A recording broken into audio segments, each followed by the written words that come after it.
ആരാധ്യൻ യേശുപര വണങ്ങുന്നു ഞാൻ പ്രിയരേ.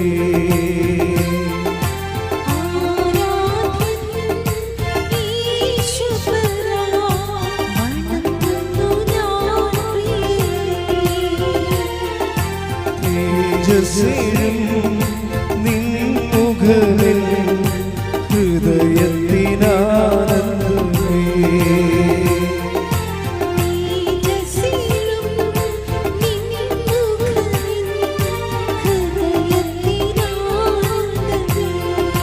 ആരാധന ആരാധ്യൻ യേശുപര വണങ്ങുന്നു ഞാൻ പ്രിയരേ. തേജസ്സിലും നിൻ മുഖമിൽ ഹൃദയത്തിനാനന്ദമേ. സ്തുതിച്ചു പ്രാർത്ഥിക്കാം. ഹല്ലേലൂയ. നിൻ കൈകൾ എൻ കണ്ണുനീർ തുടയ്ക്കുന്നതറിയുന്നു ഞാൻ.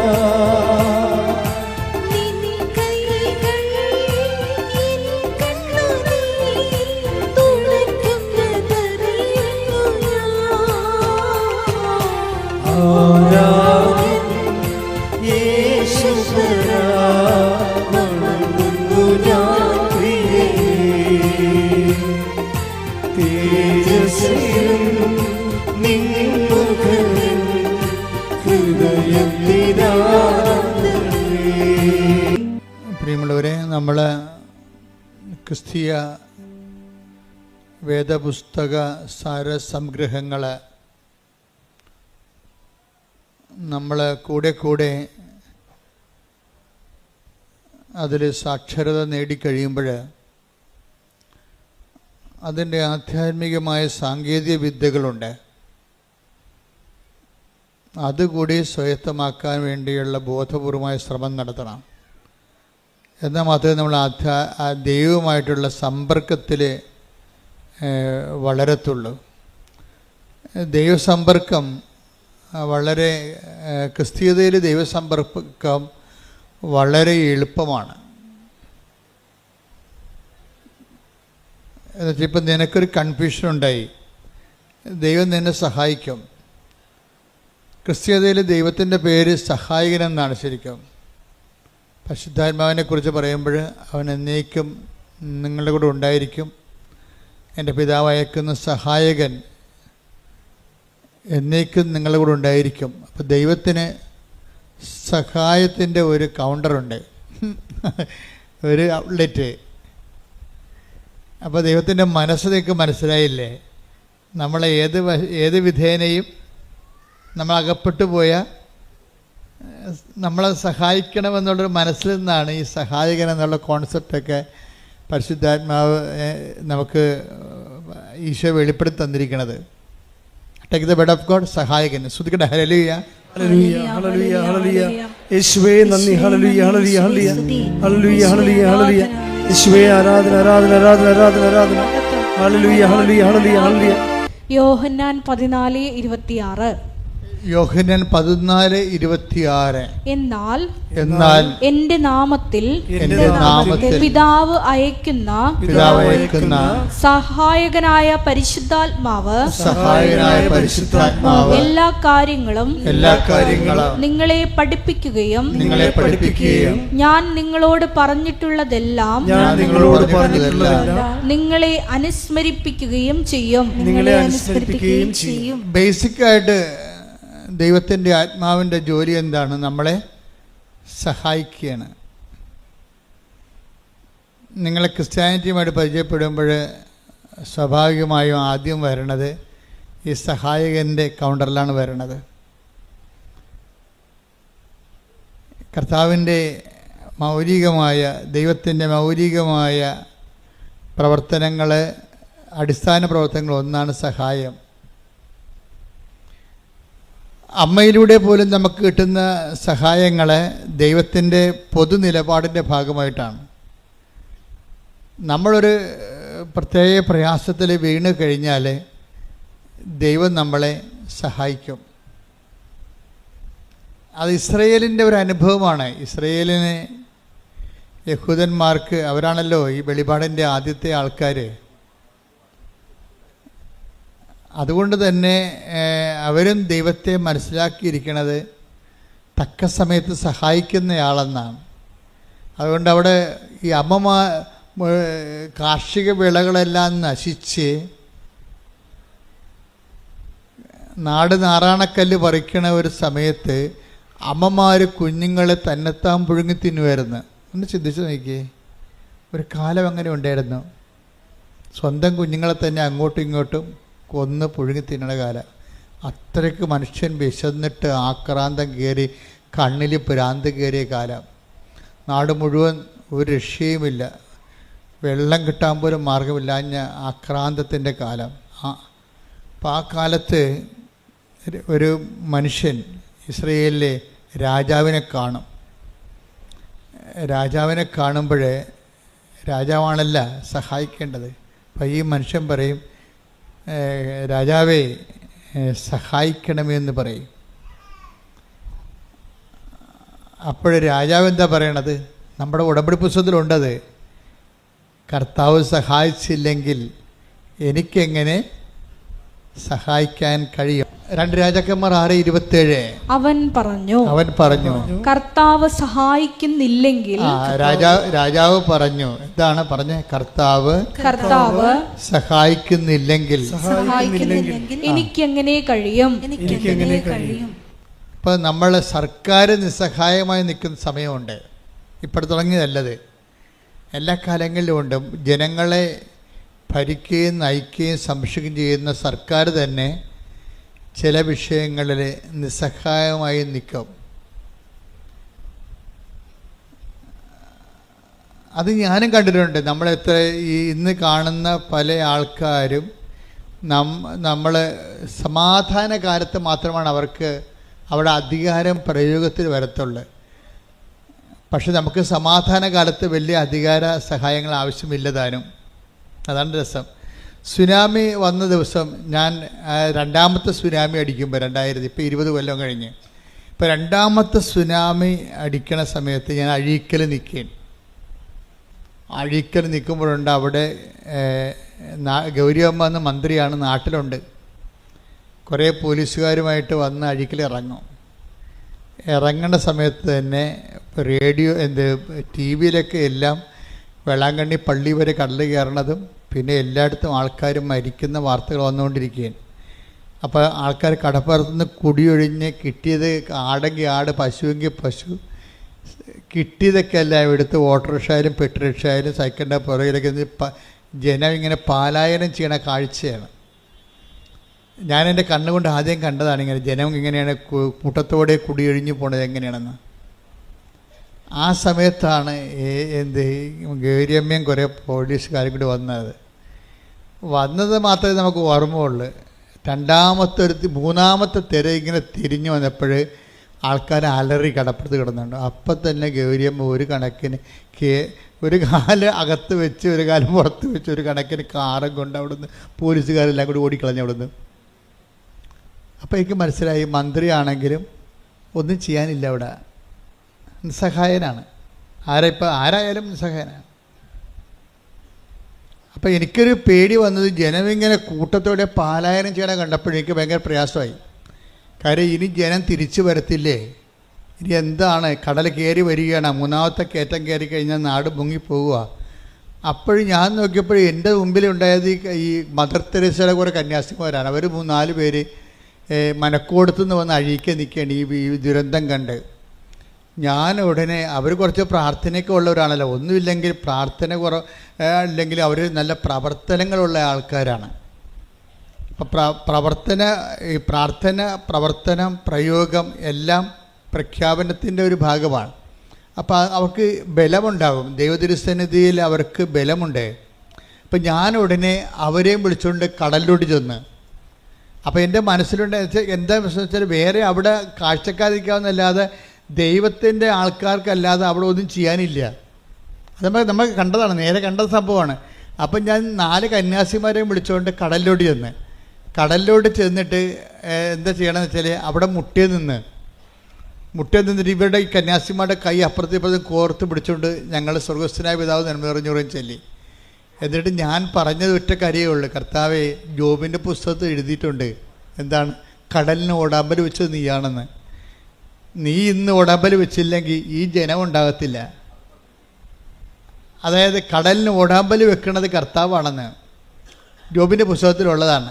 അപ്പം ഈ വചനങ്ങൾ പഠിക്കുന്നതിൻ്റെ ഉദ്ദേശം തക്ക സമയത്ത് നമുക്കത് പ്രയോഗിക്കാൻ വേണ്ടിയാണ്. എൻ്റെ മനസ്സിൽ പരിശുദ്ധാത്മാവ് എൻ്റെ ഒരു സഹായം തന്നതാണ്. എന്താണ്? ഈ വചനം ഓർക്കടാ, ഈ വചനം ഓർത്ത് പ്രാർത്ഥിക്കാൻ പറഞ്ഞു. ആ വചനം ഞാൻ ഓർത്തപ്പോഴേ അത് സഹായമാണ് ശരിക്കും. പരിശുദ്ധാത്മാവിൻ്റെ വചനം ഓർപ്പിച്ചു തരുമെന്നാണ് പറഞ്ഞത്. എന്താണ്? ഞാൻ പഠിപ്പിച്ചിട്ടുള്ള നിങ്ങളെ അനുസ്മരിപ്പിക്കുകയും ചെയ്യും. Take the word of God. ശ്രദ്ധിക്കട്ടെ. ഹല്ലേലൂയ. യോഹന്നാൻ 14:26. യോഹന്നാൻ 14:26. എന്നാൽ എന്റെ നാമത്തിൽ പിതാവ് അയക്കുന്ന സഹായകനായ പരിശുദ്ധാത്മാവ് എല്ലാ കാര്യങ്ങളും നിങ്ങളെ പഠിപ്പിക്കുകയും ഞാൻ നിങ്ങളോട് പറഞ്ഞിട്ടുള്ളതെല്ലാം നിങ്ങളെ അനുസ്മരിപ്പിക്കുകയും ചെയ്യും. അപ്പൊ ഈ അനുസ്മരണ ഒരു സഹായമായിട്ടാണ് അവിടെ വെളിപാട് കൊള്ളണത്. നിങ്ങൾക്ക് തക്ക സമയത്ത് പ്രാർത്ഥിക്കാൻ വചനങ്ങൾ വേണം. കാര്യം നമ്മൾ വായിത്തൊന്നേ വിളിച്ച് പ്രാർത്ഥിക്കുന്ന പോലെ അല്ല വചനം പ്രാർത്ഥിക്കണത്. വചനം പ്രാർത്ഥിക്കുമ്പോൾ വചനത്തിലുള്ളത് എല്ലാം ദൈവത്തിൻ്റെ വാഗ്ദാനങ്ങളാണുള്ളത്. അപ്പോൾ ഞാൻ നിങ്ങളെ അനുസ്മരിപ്പിക്കുമെന്ന് പറഞ്ഞു കഴിഞ്ഞാൽ വാഗ്ദാനമാണത്. അപ്പോൾ ദൈവം, ഇപ്പം നമുക്കറിയാമല്ലോ, ബ്ലോക്കിലായാലും പഞ്ചായത്തിലായാലും നമുക്ക് ഇഷ്ടമുള്ള പോയി ചോദിക്കാൻ പറ്റത്തില്ല. ബ്ലോക്കിൽ ചെന്നിട്ടും പറയണേ എനിക്ക് ഓസ്ട്രേലിയയിൽ പോകണം, കുറച്ച് ലോൺ തരാൻ പറഞ്ഞാൽ പറയും അത് നിങ്ങൾ പോലെ ബാങ്കിൽ പോയി അന്വേഷിക്കാൻ പറയും. ബ്ലോക്കുകാരെ തരുക. ഇവിടെ വല്ല ഇറച്ചിക്ക് ഒഴിയുക, പശുവിനെ കുത്തുവെക്കുക, വല്ല പരിപാടി ഉണ്ടെങ്കിൽ ചെയ്യാം. അത് ബ്ലോക്കിൽ ചെന്നിട്ട് നമ്മൾ ഉടനെ ആസ്ട്രേലിയയിൽ പോകണം, ലോൺ തരണമെന്ന് അവർ തരുക? തരത്തില്ല. അത് വെച്ച് കഴിഞ്ഞാൽ അവർ അതിൻ്റെ പ്രൊവിഷൻ ഇല്ല. നമ്മളെപ്പോഴും ദൈവവചനം പറഞ്ഞ് പ്രാർത്ഥിക്കുമ്പോഴുള്ള ഗുണമെന്ന് പറയുന്നത് ദൈവവചനത്തിൽ അതിൻ്റെ പ്രൊവിഷനുണ്ട്. എന്താണ് നിനക്ക് കിട്ടണമെന്നറിയാം. നമുക്കൊരു വാഗ്ദാനം തന്നിട്ടുണ്ട്. അപ്പോൾ നിങ്ങളോട് അരമണിക്കൂർ വചനം വായിക്കാൻ പറഞ്ഞിട്ടില്ലേ? അരമണിക്കൂർ എന്ന് പറയുമ്പോൾ ഈ അരമണിക്കൂർ ഇങ്ങനെ നിങ്ങൾ നോവൽ വായിക്കണ പോലെ വായിച്ചു പോകാനല്ല ഞാൻ ഉദ്ദേശിക്കുന്നത്. നിങ്ങളൊരു 5 മിനിറ്റ് വായിച്ചിട്ട് അത് തന്നെ ആവർത്തിച്ച് വായിക്കണം. പിടികിട്ടിയ 5 മിനിറ്റ് വായിക്കണം. വായിച്ചിട്ട് പിന്നെ എന്ത് ചെയ്യണം? ആവർത്തിച്ച് വായിക്കണം. ആവർത്തിച്ച് വായിക്കുമ്പോൾ ഏതെങ്കിലും ഒരു വചനത്തിൽ നിങ്ങൾക്ക് അനോയിൻറ്റിങ് കിട്ടും. വചനത്തിൽ അങ്ങനെ ഒരു പ്രശ്നമുണ്ട്. ഇപ്പോൾ ഒരു 5-8-10 അമ്മമാർ നിൽക്കുകയാണെന്ന് വിചാരിച്ചോ. അപ്പോൾ നമ്മൾ പെറ്റ നമ്മുടെ കുഞ്ഞ് ഇങ്ങനെ വരുമ്പോൾ എല്ലാ അമ്മമാരും നോക്കും. എന്നിട്ട് ആ കൊച്ചിൻ്റെ അമ്മയെ കാണുമ്പോഴാണ് ആ കൊച്ചിങ്ങനെ കൈവെക്കണത്. അപ്പോൾ ഉടനെ അമ്മ വാരിയെടുക്കും അതിനെ. അതുപോലെ ചില വചനങ്ങൾക്ക് നമ്മളെ കാണുമ്പോൾ അഭിഷേകം ഉണ്ടാവും. നമ്മൾക്കതിൻ്റെ അഭിഷേകം കിട്ടും. ഉടനെ ആ വചനം നമ്മൾ പറയും അത് കാണാതെ പഠിക്കാൻ പറയും. ആ വചനം കാണാതെ പഠിക്കാൻ പറയും. അങ്ങനെ വചനം പഠിക്കണത്. അല്ല ഞാൻ വചനപ്പെട്ടി എടുത്തിട്ട് കുറേ വചനം കാണാതെ പഠിച്ചേക്കാം, അല്ലെങ്കിൽ ഞാൻ വചനം വായിക്കുമ്പോൾ അങ്ങോട്ട് വായിച്ച് പോയേക്കാം. അങ്ങനെ വായിച്ചാൽ നിങ്ങൾ അങ്ങനെ വായിച്ച് പോയിക്കൊള്ളൂ. എവിടെ പോകണം നമുക്ക് ആർക്കും അവർ പിടിയും കിട്ടത്തില്ല. എങ്ങോട്ടാണ് പോകണമെന്ന് അറിയാൻ പറ്റത്തില്ല. വായിച്ച് പോകാനല്ല നോക്കേണ്ടത്. വചനം 5 മിനിറ്റ് എടുത്തിട്ട് അരമണിക്കൂർ 5 മിനിറ്റ് എടുത്തിട്ട് ആ വചനം റിപ്പീറ്റ് ചെയ്ത് വായിക്കണം. ആവർത്തിച്ച് വായിക്കണം. ഞാൻ ദൈവവുമായിട്ട് ഇടപഴകുകയാണെന്നുള്ള ബോധം ഉണ്ടാകണം. അല്ലാതെ ഒരു പുസ്തകം വായിക്കണം തോന്നരുത്. നമുക്ക് വായിക്കാം. അപ്പം അതുപോലെ ഒരു ബൈബിളും വായിക്കാം. അങ്ങനെ വായിച്ച അഭിഷേകം ഉണ്ടാകത്തില്ല. ഞാൻ എൻ്റെ ദൈവത്തിൻ്റെ ദൈവത്തോട് ഇത് വാക്കുകൾ കേട്ടുകൊണ്ടിരിക്കുകയാണ്. വായിക്കുമ്പോൾ ഞാൻ കേട്ടുകൊണ്ടിരിക്കുകയാണ്. ഞാൻ ദൈവത്തെ കേൾക്കുകയാണ് എന്ന് പറയുമ്പോൾ ഭക്തി തോന്നണം, ഭക്തി ഉണ്ടാകും അല്ലേ? ഞാൻ ദൈവത്തെ കേൾക്കുകയാണ്, അല്ലെങ്കിൽ ദൈവം എന്നോട് സംസാരിക്കുകയാണ് എന്ന് നമുക്കൊരു ബോധത്തിൽ വേണം വചനം വായിക്കാൻ. 5 മിനിറ്റ് വായിച്ചിട്ട് പിന്നെ റിപ്പറ്റീഷൻ ആയിരിക്കണം അതിൻ്റെ.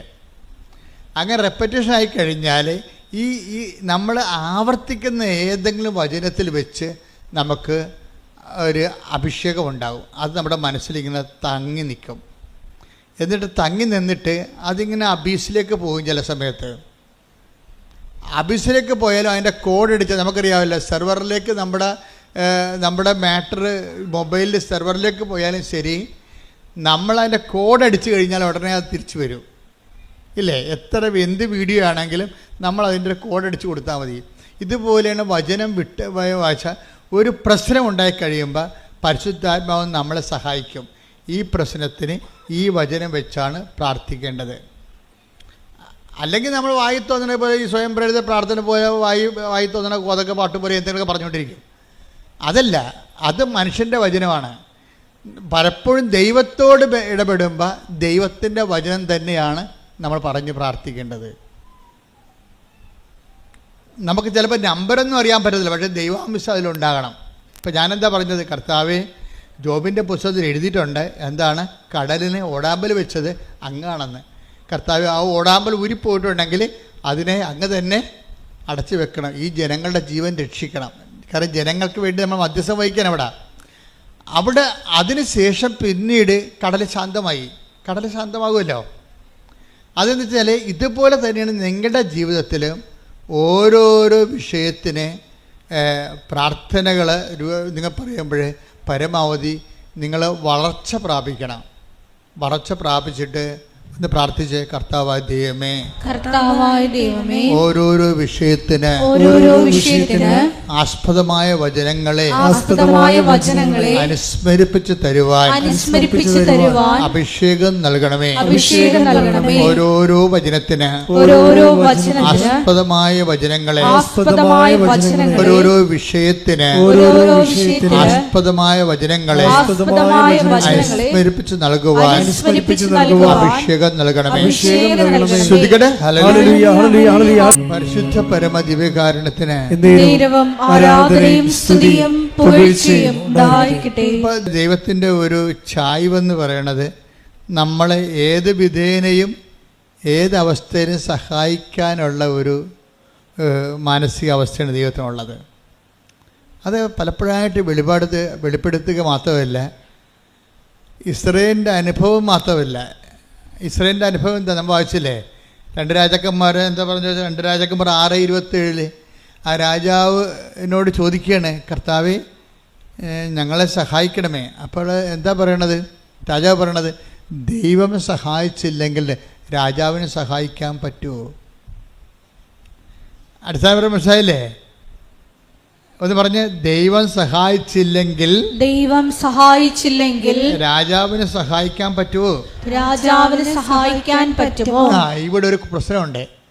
നിങ്ങൾക്ക് ലഭിച്ച പല സഹായങ്ങളും നിങ്ങൾ അങ്കിളിൻ്റെ മകൻ സഹായിച്ചു, അങ്കിള് സഹായിച്ചു, കൂട്ടുകാർ സഹായിച്ചു, നാട്ടുകാർ സഹായിച്ചു, പാർട്ടിക്കാർ സഹായിച്ചു എന്ന് പറഞ്ഞില്ലേ?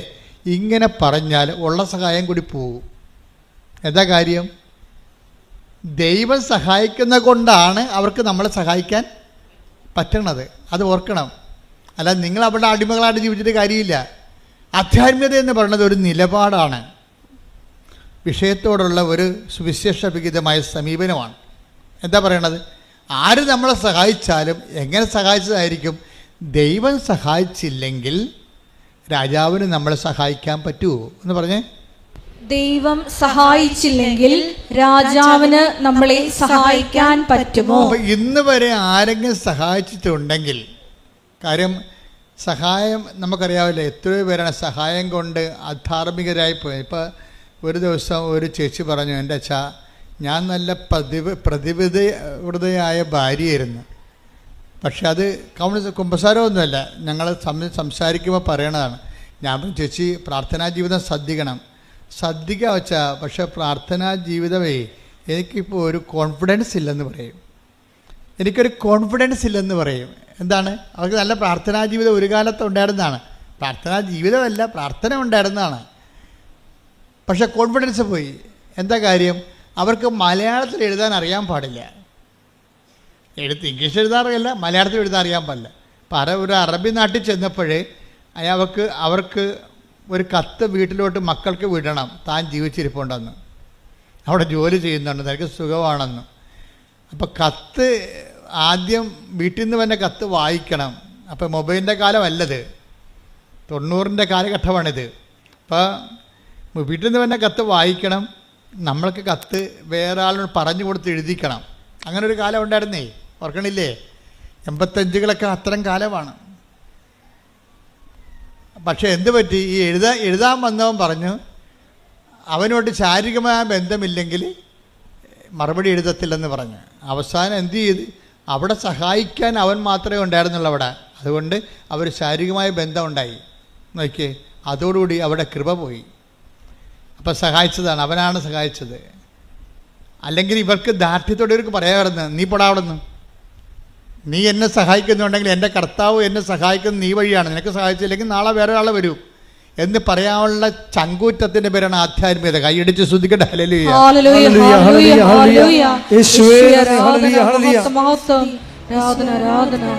പരിശുദ്ധ പരമദിവ്യകാരുണ്യത്തിന്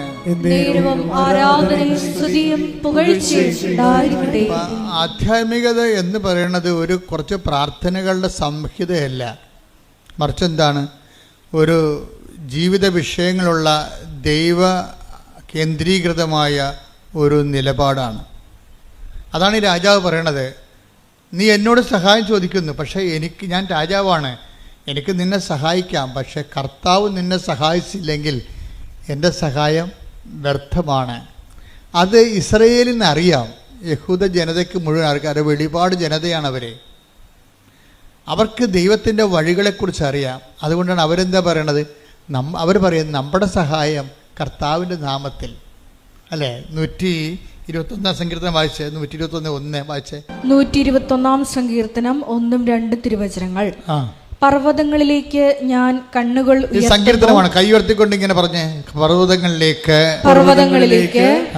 ഞാൻ കണ്ണുകൾ ഉയർത്തുന്നു, എനിക്ക് സഹായം എവിടെ നിന്ന് വരും?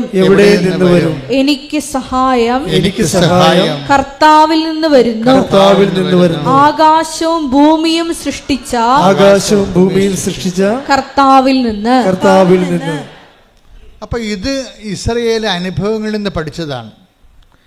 അപ്പം നിങ്ങളെടുക്കണം, ഇപ്പം നിങ്ങൾ ഉടമ്പടി കഴിയുമ്പോൾ ഒത്തിരിയേറെ ആൾക്കാർക്ക് അനുഭവങ്ങളും അതിശയങ്ങളും അനുഗ്രഹങ്ങളും സംഭവിക്കും. പക്ഷെ അതിനെല്ലാം ഓരോ വ്യക്തികളാണ് ദൈവം ഉപയോഗിക്കണത്. പക്ഷേ നിങ്ങളെ സഹായിക്കണത് ആ വ്യക്തികളല്ല. ആരാണ് സഹായിക്കണത്? കർത്താവാണ് സഹായിക്കണത്. നിങ്ങൾ അറിഞ്ഞിട്ട് കർത്താവിനേക്കാൾ വലിയ ഭക്തി ആ വ്യക്തികൾക്ക് കൊടുക്കും. അങ്ങനെ നിങ്ങൾ പണി മേടിക്കണത്, മനസ്സിലായില്ലേ? നിങ്ങൾ ഉടമ്പടിയോട് കൂടി ഒത്തിരി പേര് നിങ്ങളെ സഹായിക്കും. ഒരു കാലത്തും ബന്ധമില്ലാത്ത, കണ്ടിട്ട് പോലും ഇല്ലാത്ത ആൾക്കാർ സഹായിക്കും. പക്ഷെ സഹായിക്കണത് എങ്ങനെയാണ്? പക്ഷെ ആ സമയത്ത് എന്താ സംഭവിക്കണത്? കർത്താവാണ് അവരെ നിങ്ങളെ സഹായിക്കണമെന്നുള്ള ബോധം നിങ്ങൾക്ക് ഉണ്ടാകണം. കാര്യം ക്രിസ്ത്യാനിറ്റിയിൽ അങ്ങനെ ദൈവങ്ങളൊന്നുമില്ല. കാണുന്നവരെല്ലാം ഭഗവാനെന്ന് പറയുന്നത് പൊതുധാരണയിൽ ഇന്ത്യൻ സംസ്കാരത്തിൻ്റെ ഭാഗമാണ്.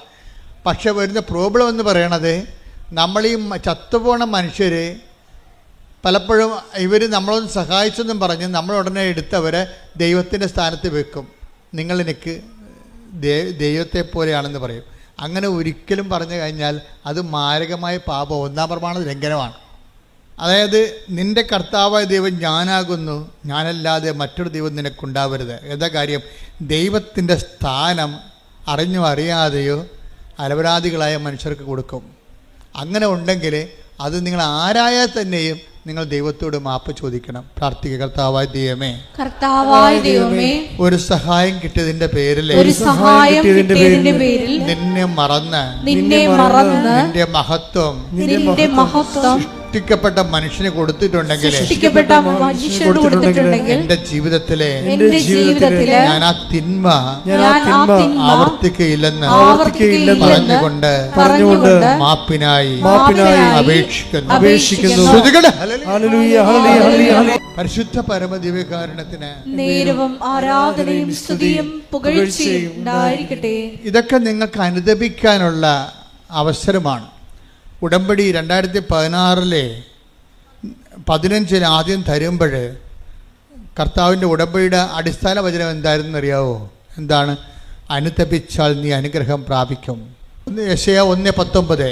അനുസരിക്കാൻ സന്നദ്ധരെങ്കിൽ. ആദ്യത്തെ ഒരു പാപം ചെയ്തവരായിരിക്കാം നമ്മൾ, പക്ഷെ നമുക്ക് അനുദപിക്കാനുള്ള ഇതുപോലുള്ള അവസരങ്ങളുണ്ട്. പക്ഷെ അത് കൊടുത്താൽ മാത്രമേ കിട്ടത്തുള്ളൂ. ഹെബ്രായർ 12:17. പിന്നീട് അവകാശം പ്രാപിക്കാൻ ആഗ്രഹിച്ചപ്പോൾ. പിന്നീട് അവകാശം പ്രാപിക്കാൻ ആഗ്രഹിച്ചപ്പോൾ ആളുടെ കാര്യമാണ്, ഏശാവിന്റെ കാര്യമാണ്. ഒരു ഗ്ലാസ് പാൽപ്പായസത്തിന് വേണ്ടി കടിഞ്ഞൽ അവകാശം വിറ്റ ഒരു പന്നിയാണ് ആ മനുഷ്യൻ. അവന് പിന്നീട് ബോധമുണ്ടായി. വിശപ്പ് വന്നപ്പോൾ പെട്ടെന്ന് ദൈവത്തെ മറന്നു പോയെങ്കിലും വിശപ്പ് കഴിഞ്ഞപ്പോൾ 2 ഏമ്പക്കം വിട്ട് കഴിഞ്ഞപ്പോൾ പുള്ളിക്ക് ബോധം വന്നു. പക്ഷെ അങ്ങനെ ബോധം വന്നിട്ട് കാര്യമില്ല. പിന്നീട് പുള്ളി കരഞ്ഞ് കരഞ്ഞ്. പക്ഷേ പിന്നീട് അവകാശം പ്രാപിക്കാൻ അവൻ ആഗ്രഹിച്ചു. എന്താ പക്ഷെ വചനം എന്താ പറയണത്? അവൻ തിരസ്കരിക്കപ്പെട്ടുവെന്ന് നിങ്ങൾക്കറിയാമല്ലോ. കണ്ണീരോടെ അവൻ അത് ആഗ്രഹിച്ചെങ്കിലും അനുദപിക്കാൻ അവൻ അവസരം ലഭിച്ചില്ല. That's a point. എന്ന് പറഞ്ഞ കണ്ണീരോടെ അവനത് അനുതാപം ആഗ്രഹിച്ചെങ്കിലും അവകാശം ആഗ്രഹിച്ചെങ്കിലും അനുതപിക്കുവാൻ അവന് അവസരം കിട്ടിയില്ല. അപ്പൊ അനുതപിക്കാനുള്ളത് ഒരു അവസരമാണ്. നിങ്ങൾക്ക് ദൈവം ഓരോ അവസരങ്ങൾ തരും. എന്നിട്ട് ആൾക്കാരെന്ത് ചെയ്യും? നാളെ എന്ന് പറഞ്ഞ് മാറ്റിവെക്കും. നാളെ ശരിയാക്കാം, ഞാനിപ്പോൾ തിന്മയിൽ ജീവിക്കുകയാണ്, നാളെ ശരിയാക്കാം എന്ന് പറയും. അത് പ്രഭാഷകൻ എന്താ പറയുന്നത്? 7 നാളെ എന്ന് മാറ്റിവെക്കരുത്. Take the word of God. ശ്രദ്ധിക്കട്ടെ. ഹല്ലേലൂയ, ഹല്ലേലൂയ, ഹല്ലേലൂയ, ഹല്ലേലൂയ, ഹല്ലേലൂയ. യേശുവേ നന്ദി, ഹല്ലേലൂയ, സ്തോത്രം, ഹല്ലേലൂയ. യേശുവേ നന്ദി, ഹല്ലേലൂയ. പ്രഭാഷകൻ 5:7. 5:7. കർത്താവിലേക്ക് തിരിയാൻ വൈകരുത്. നാളെ എന്ന് നീട്ടിവയ്ക്കുകയുമരുത്. അവിടുത്തെ ക്രോധം അവിചാരിതമായി ഉണരുകയും ആ ശിക്ഷയിൽ നീ നശിക്കുകയും ചെയ്യും. ഇപ്പൊ കർത്താവിൻ്റെ തിരിയാൻ, ദൈവത്തിലേക്ക് തിരിയാൻ ചില ആൾക്കാരില്ലേ, പത്രം കൊണ്ടുപോയി അലമാരിയുടെ മോളിൽ വെച്ചിട്ട് കറങ്ങി നടക്കും. അവിടെ ചെന്നപ്പോൾ അച്ഛനെ കണ്ടില്ല. കുമ്പസാരം ഞങ്ങളുടെ നാട്ടിൽ കുമ്പസാരം, ഞങ്ങളുടെ ഇടവക കുമ്പസാരം 1-ാം ഞായറാഴ്ചയും ശനിയാഴ്ചയും 3-ാം ശനിയാഴ്ചയുമാണ്. ഇങ്ങനെയൊക്കെ ഉടായ്പ പറഞ്ഞു നടക്കും. അപ്പോൾ കഴിഞ്ഞ ദിവസം ഒരു ചെടുത്തി പറഞ്ഞേ, ഞങ്ങളുടെ ഇടവകയിലെ അച്ഛന് കുമ്പസാരത്തിന് ഇരിക്കണത് മുഴുവനും 1-3 പക്ഷേ ഞാൻ എൻ്റെ മക്കളും കൂടി വിളിച്ചുകൊണ്ട് അച്ഛൻ്റെ അടുത്ത് പറഞ്ഞു, അച്ഛൻ എനിക്ക് കുമ്പസാരിക്കണം, എനിക്ക് മക്കൾക്ക് കുമ്പസാരിക്കണം. അപ്പം പിന്നെ ഇപ്പം ഞങ്ങൾ ആഴ്ച കുമ്പസാരിക്കും. കണ്ട, അത് എന്ത് തീഷ്ണതയാണ്. അത് വരുമ്പോൾ കത്തോലിക്കൽ ശ്രദ്ധിക്കുക, മറ്റു സഭക്കാർ അവരുടെ സഭയിലുള്ള വിശുദ്ധീകരണ നടപടികൾ സ്വീകരിക്കുക. പക്ഷേ ഒന്നും മാറ്റി വെക്കരുത്. നിങ്ങളുടെ അലംഭാവം കൊണ്ട്, നിങ്ങളെ പള്ളിയുടെ മുതുകത്ത് പഴിചാരിക്കൊണ്ട് നിങ്ങളുടെ സ്കൂട്ടാകണതാണ്. ദൈവത്തിനറിയാമത് ഉടായിപ്പാണെന്ന്. അപ്പം അത് ദൈവത്തിരുസന്നെ നിൽക്കുമ്പോൾ മനുഷ്യൻ്റെ മുമ്പിൽ മറച്ച് കളിയും ഒളിച്ച് കളിയും നടക്കും. ദൈവത്തിരുസന്നിധിയിൽ ഒരു നടക്കണില്ല. നിങ്ങളെ ഒരു തീരുമാനം എടുക്കുമ്പോൾ തന്നെ ഇന്നത് കൊണ്ടാണ് തീരുമാനിക്കണം ദൈവത്തിന് അറിയാൻ പറ്റും. അപ്പോൾ നിങ്ങൾ മനുഷ്യന്മാരുടെ പെരുമാറുന്ന പോലെ ദൈവത്തിൻ്റെ അടുത്ത് പെരുമാറി പണി മേടിക്കരുതെന്നാണ് ഞാൻ പറഞ്ഞതിൻ്റെ അർത്ഥം. ശ്രുതിക്കട്ടെ. ഹല്ലേലൂയ, ഹല്ലേലൂയ, ഹല്ലേലൂയ. അപ്പോൾ ഇതൊരു അവസരമാണ്. അല്പമെങ്കിലും അനുതാപം ചെയ്തു പോയ കാര്യങ്ങളെക്കുറിച്ച് മനസ്സിൽ തോന്നിയാൽ അതിൻ്റെ അർത്ഥം പരിശുദ്ധാത്മാവ് നിങ്ങളിൽ വസിക്കാൻ തുടങ്ങിയെന്നതിൻ്റെ അർത്ഥം. അത് മനസ്സിലാക്കണം. അല്ലാതെ എനിക്ക് പാപത്തെ, നിങ്ങൾ പറഞ്ഞാൽ എനിക്ക് പാപത്തെക്കുറിച്ച് ദുഃഖം തോന്നിയെന്ന് അല്ല സംഭവിക്കണത്. അല്പമെങ്കിലും നിങ്ങൾ ചെയ്തു പോയതിൻ്റെ കുറിച്ചൊരു മനസ്താപം നിങ്ങളുടെ മനസ്സിൽ തോന്നിയാൽ അതിൻ്റെ അർത്ഥം സഹായകനായ പരിശുദ്ധാത്മാവ് ഓൾറെഡി അവൻ്റെ ജോലി തുടങ്ങിയെന്നാണ്. അപ്പോൾ നിങ്ങളെന്ത് ചെയ്യണം? അതിനോട് സഹകരിക്കണം. അല്ല, നിങ്ങളെ ആൾക്കാർക്ക് അനുതാപമൊക്കെ ഉണ്ടാകും. പക്ഷേ എന്താ സംഭവിച്ചു കഴിഞ്ഞാൽ ആൾക്കാരത് സ്വാഭാവികമായിട്ട് വചനം കേട്ടപ്പോൾ എന്തോ ഉണ്ടായതാണെന്ന് തോന്നുന്നു. അങ്ങനെയല്ല, ദൈവത്തിൻ്റെ ആത്മാവും നിങ്ങളിൽ പ്രവർത്തിക്കാൻ തുടങ്ങിയിരിക്കുന്നു. പ്രാർത്ഥിക്കുക. കർത്താവേ, കർത്താവേ, ഇപ്പോൾ എനിക്ക് തോന്നിയ അനുതാപത്തിന്റെ മേൽ ഇപ്പോൾ എനിക്ക് തോന്നിയ അനുതാപത്തിന്റെ മേൽ ദൈവിക നടപടി ആരംഭിച്ചതായി ആത്മാവിന്റെ പ്രവർത്തനങ്ങൾ തുടങ്ങിയതായി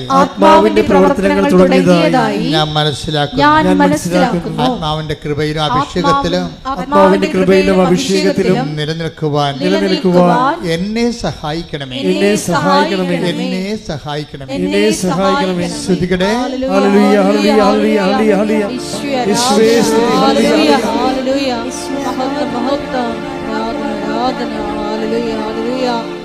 പരിശുദ്ധ പരമദിവ്യകാരുണ്യത്തിന് എന്താ വിഷയം എന്ന് പറയണത്? അവൻ നമ്മൾ ആരിൽ നിന്നും അകലെയല്ല. അല്ലാതെ ക്രിസ്ത്യാനികളിൽ നിന്നും അല്ലെങ്കിൽ നോൺ ക്രിസ്ത്യൻസിൽ നിന്നും അകലെയല്ല എന്നല്ല പറഞ്ഞിരിക്കുന്നത്. അവൻ നമ്മിൽ നിന്ന് ആരിൽ നിന്നും അകലെയല്ല.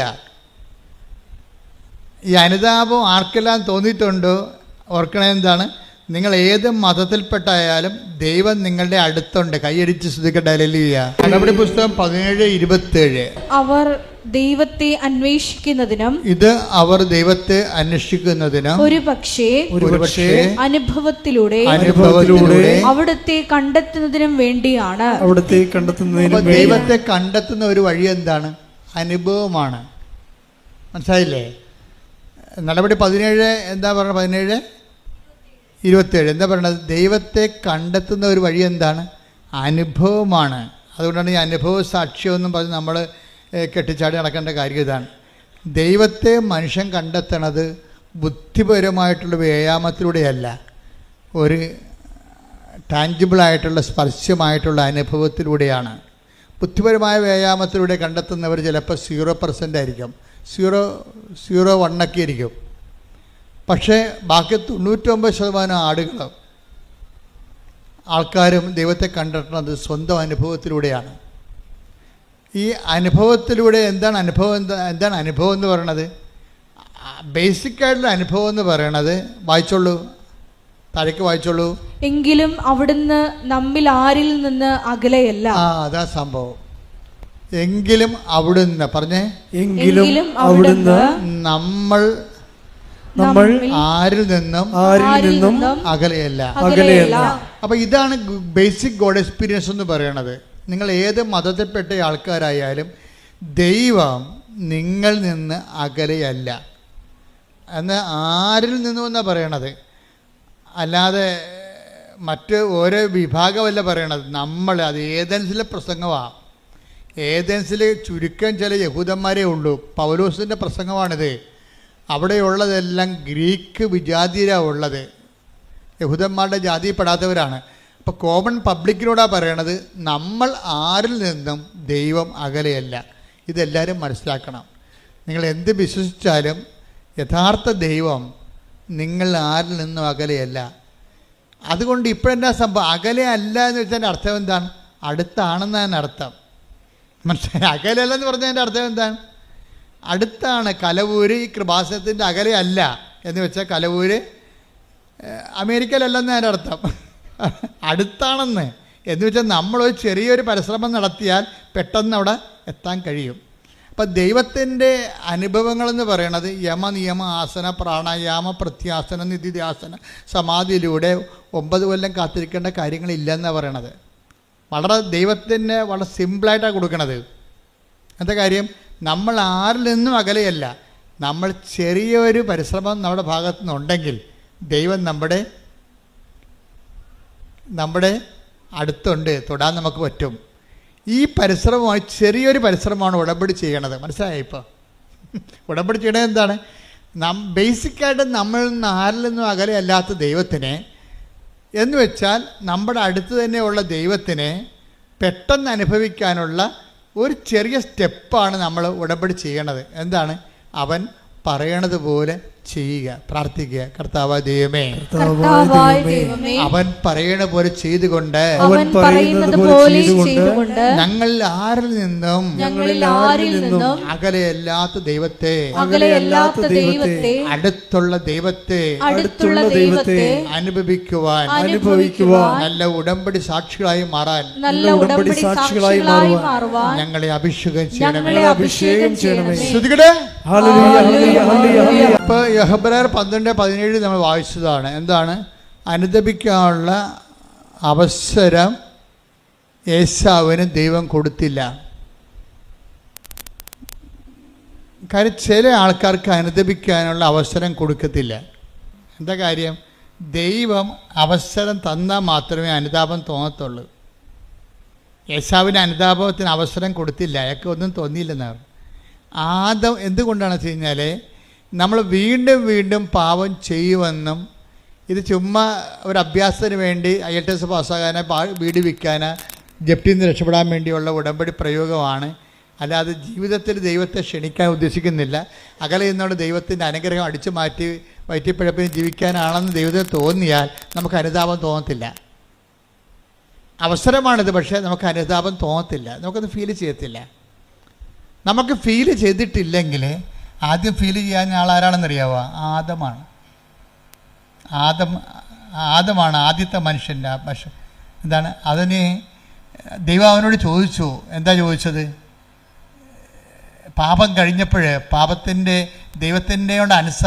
ദൈവത്തിൻ്റെ വചനത്തോടാണ് അനുസരണം കാട്ടിയത്. ബേസിക്കായിട്ട് എന്താണ് ആദത്തിൻ്റെ പാപം? ഉടമ്പടി വിരുദ്ധമായ പാപമാണ്. എന്താണ്?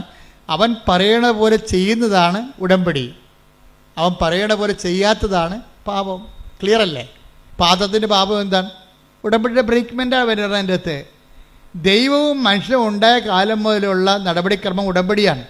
ചിലപ്പോൾ ഉടമ്പടിയും ദൈവം പറയത്തില്ല, പക്ഷെ പറയണ പോലെ ചെയ്യാൻ പറയും. ആദം പറയണ പോലെ ചെയ്തില്ല, ഉടമ്പടി ബ്രേക്ക് ചെയ്തു. പക്ഷേ ആദ്യം എന്ത് പറ്റി? അവസരം കൊടുത്തില്ല. അവസരം കൊടുക്കാഞ്ഞ കാര്യം ആ കക്ഷിയും അവ്വായും ഒക്കെ എല്ലാം ചില മനുഷ്യർ വീണ്ടും വീണ്ടും ഇത് തന്നെ ആവർത്തിക്കുമെന്നുള്ള ദൈവം തോന്നിക്കഴിഞ്ഞാൽ അനുതാപത്തിൻ്റെ അവസരം പോകും. ഇതൊരു നിസ്സാര കാര്യമല്ല. അവസരം കൊടുത്തില്ലെന്നല്ലേ ഏശാവിനെ കുറിച്ച് പറയണത്. അപ്പം നിങ്ങൾക്ക് അനുതാപത്തിൻ്റെ ഒരു മൈൻഡ് സെറ്റ് വരണില്ല എന്നുണ്ടെങ്കിൽ അതിൻ്റെ അർത്ഥം നിങ്ങൾ കഠിനഹൃദയരാണെന്നൊന്നും അല്ല അർത്ഥം. മറിച്ച് ദൈവം നിങ്ങൾക്ക് അവസരം തരുന്നില്ല, കർത്താവിൻ്റെ ഗുഡ് ബുക്സിലില്ല. ഇത് കയറിപ്പറ്റണമെങ്കിൽ കുറച്ച് പണിയാണ്. പക്ഷേ ഉടമ്പടി വൃത്തിമേനമായിട്ട് ദൈവസ്നേഹത്തോടെ ചെയ്യണമെങ്കിൽ തിരിച്ചു വരാൻ പറ്റും. ഇപ്പം നമ്മൾ പേപ്പട്ടി കടിച്ചു കഴിഞ്ഞാലുള്ള മരുന്ന് എന്താ? പേപ്പട്ടിയുടെ റാബിറ്റ്സിനെ തന്നെയാണ് കുത്തിവെക്കണത്, ഇല്ലേ? എപ്പോഴും കറണ്ടല്ലോ. പേപ്പട്ടി കടിച്ച ആൾക്കാർക്ക് അതിനുള്ള അല്ലെങ്കിൽ അതിൻ്റെ ഗോവസൂരി പ്രയോഗം എന്നൊക്കെ പറഞ്ഞുകൊണ്ട് വസൂരിക്ക് മരുന്ന് കണ്ടുപിടിച്ചില്ലേ? എന്താ കണ്ടുപിടിക്കണത്? വസൂരിയുടെ അണുക്കളെ തന്നെയാണ് കുത്തിവെക്കണത്. അപ്പോൾ അത് ബോഡി പാർട്ടാക്കി മാറ്റിയിട്ട് ബോഡി പാർട്ടിനെ കൊണ്ട് കയറി വന്നിരിക്കുന്ന ഫോറിൻ മാറ്ററിനെ നശിപ്പിച്ച് കളയുന്ന പരിപാടിയാണ്. അതുപോലെ തന്നെയാണ് ഉടമ്പടി ബ്രേക്ക് ചെയ്ത് ദൈവത്തിൻ്റെ വചനം ബ്രേക്ക് ചെയ്ത് കഴിഞ്ഞാൽ പിന്നെ അതിൻ്റെ ഒരു റെക്ടിഫിക്കേഷൻ എന്താണ്? ദൈവത്തിൻ്റെ വചനം തന്നെ പാലിച്ചാണ് നമ്മൾ തിരിച്ചു വരുന്നത്. കൈയടിക്കട്ടെ, സ്തുതിക്കട്ടെ, ഹല്ലേലൂയ. അപ്പോൾ നിങ്ങൾ ചോദിക്കാം, ഉടമ്പടി ദൈവത്തിൻ്റെ വചനം തെറ്റിച്ച് ജീവിക്കുമ്പോൾ, ഉടമ്പടി ബ്രേക്ക് ആകുമ്പോൾ നമ്മൾ പാപാവസ്ഥയിൽ വരുന്ന, പിന്നെ അതിനെ റീഫണ്ട് ചെയ്യാൻ അതിനെ പ്രതിരോധിക്കാൻ വേണ്ടി നമുക്ക് പിന്നെ അടുത്ത ആൻറ്റി വെനമെന്ന് പറഞ്ഞ സംഭവം എന്താണ്? ഉടമ്പടി പാലിച്ചുകൊണ്ട് ദൈവവചനം നിറവേറ്റുന്നതാണ് ഇതിനെ അതിജീവിക്കാനുള്ള തന്ത്രം. അതാണ് എപ്പോഴും ഉടമ്പടിയിൽ നിന്ന് ദൈവം മാറാത്തതിൻ്റെ കാരണം. അതാണ് ഉടമ്പടി ഒരേ സമയം തന്നെ ആഹാരവുമാണ് മരുന്നുമാണ്. ശ്രുതിക്കട്ടെ, ഹല്ലേലൂയ.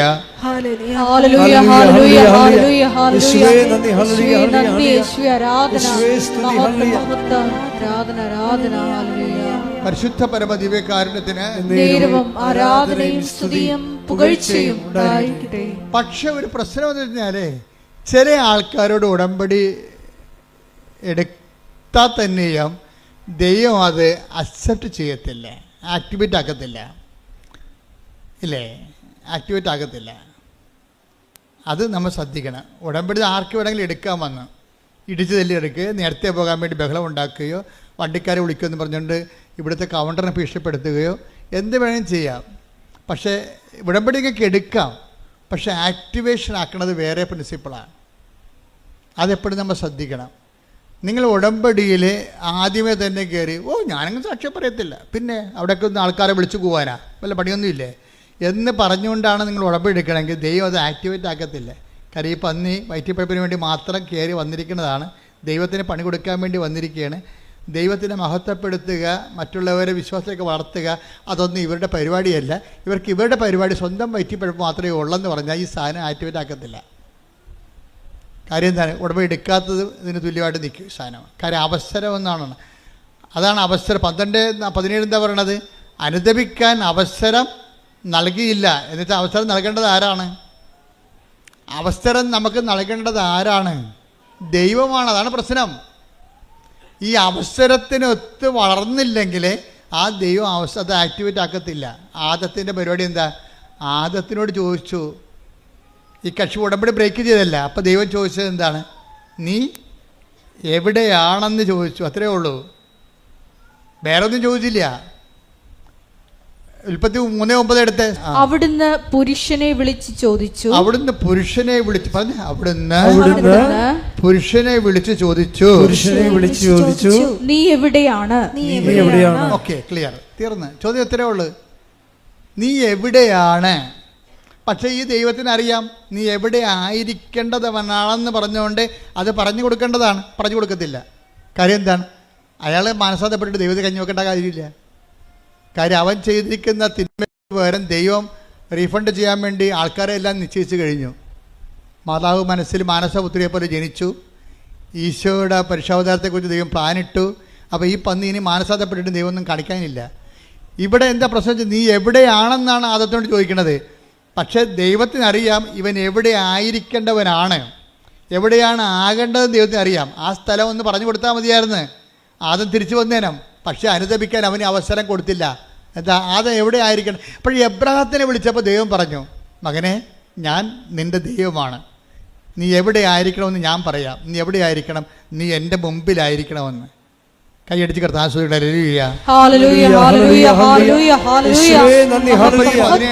ഉൽപ്പത്തി 17:1 അബ്രാമിന് 99 വയസ്സായപ്പോൾ കർത്താവ് പ്രത്യക്ഷപ്പെട്ട് അവനോട് അരുളി ചെയ്തു, സർവശക്തനായ ദൈവമാണ് ഞാൻ, എന്റെ മുമ്പിൽ വ്യാപരിക്കുക, കുറ്റമറ്റവനായി വർത്തിക്കുക. അതായത് ആദത്തിനോട് ഇത് പറയാമായിരുന്നു. ഇതാണ്, നീ കുറ്റമറ്റവനായിട്ട് വ്യാപരിച്ചാൽ എൻ്റെ മുമ്പിൽ നിനക്ക് വ്യാപരിക്കാൻ പറ്റുമെന്ന്. അപ്പം ആദത്തിനോട് എവിടെയാണെന്നേ ചോദിച്ചുള്ളൂ. പക്ഷേ എവിടെയാണ് ആയിരിക്കണമെന്ന് ദൈവത്തിൻ്റെ കയ്യിൽ ഉത്തരവുണ്ട്. പക്ഷേ ഈ പാവത്തിനോട് അത് പറയണില്ല. പക്ഷേ എബ്രാഹത്തിനോട് പറഞ്ഞു. എന്താ കാര്യം? എബ്രാഹം വിശ്വസിക്കുമെന്നും ഉടമ്പടി പാലിക്കുമെന്നും ദൈവത്തിനറിയാം. എൻ്റെ ദൈവപൈതലെ, ദൈവത്തിൻ്റെ വചനം ആര് പാലിക്കുമെന്ന് ദൈവത്തിന് അറിയാമെങ്കിൽ ആ അറിവിന്റെ അടിസ്ഥാനത്തിലാണ് നിനക്ക് അനുദപിക്കാൻ അവസരം നൽകണത്. കൈയടിച്ച് ശ്രദ്ധിക്കട്ടെ. ഈ 12 ഹെബ്രായർ 12:17 പറയുന്ന യേശാവിന് അനുദപിക്കാൻ അവസരം കൊടുത്തില്ല എന്ന് പറയുന്ന ദൈവ നിലപാട് തന്നെയാണ് ആദത്തിനോട് കാണിച്ചിരിക്കുന്നത്. എന്താണ്? അവന് അനുദപിക്കാൻ അവസരം കൊടുത്തില്ല. അതെന്താ പ്രശ്നം എന്ന് വെച്ച് കഴിഞ്ഞാൽ, ഒരു മനുഷ്യൻ അനുദപിക്കാനുള്ള അവസരം കിട്ടിയാൽ ഉടനെ ഈ ഇൻസ്റ്റേഷൻ നടക്കും. അനുതാപത്തിന് അങ്ങനെ ഒരു ഗുണമുണ്ട്. അവൻ, അതായത് നമ്മൾ കൃപയിൽ എവിടെയായിരുന്നു.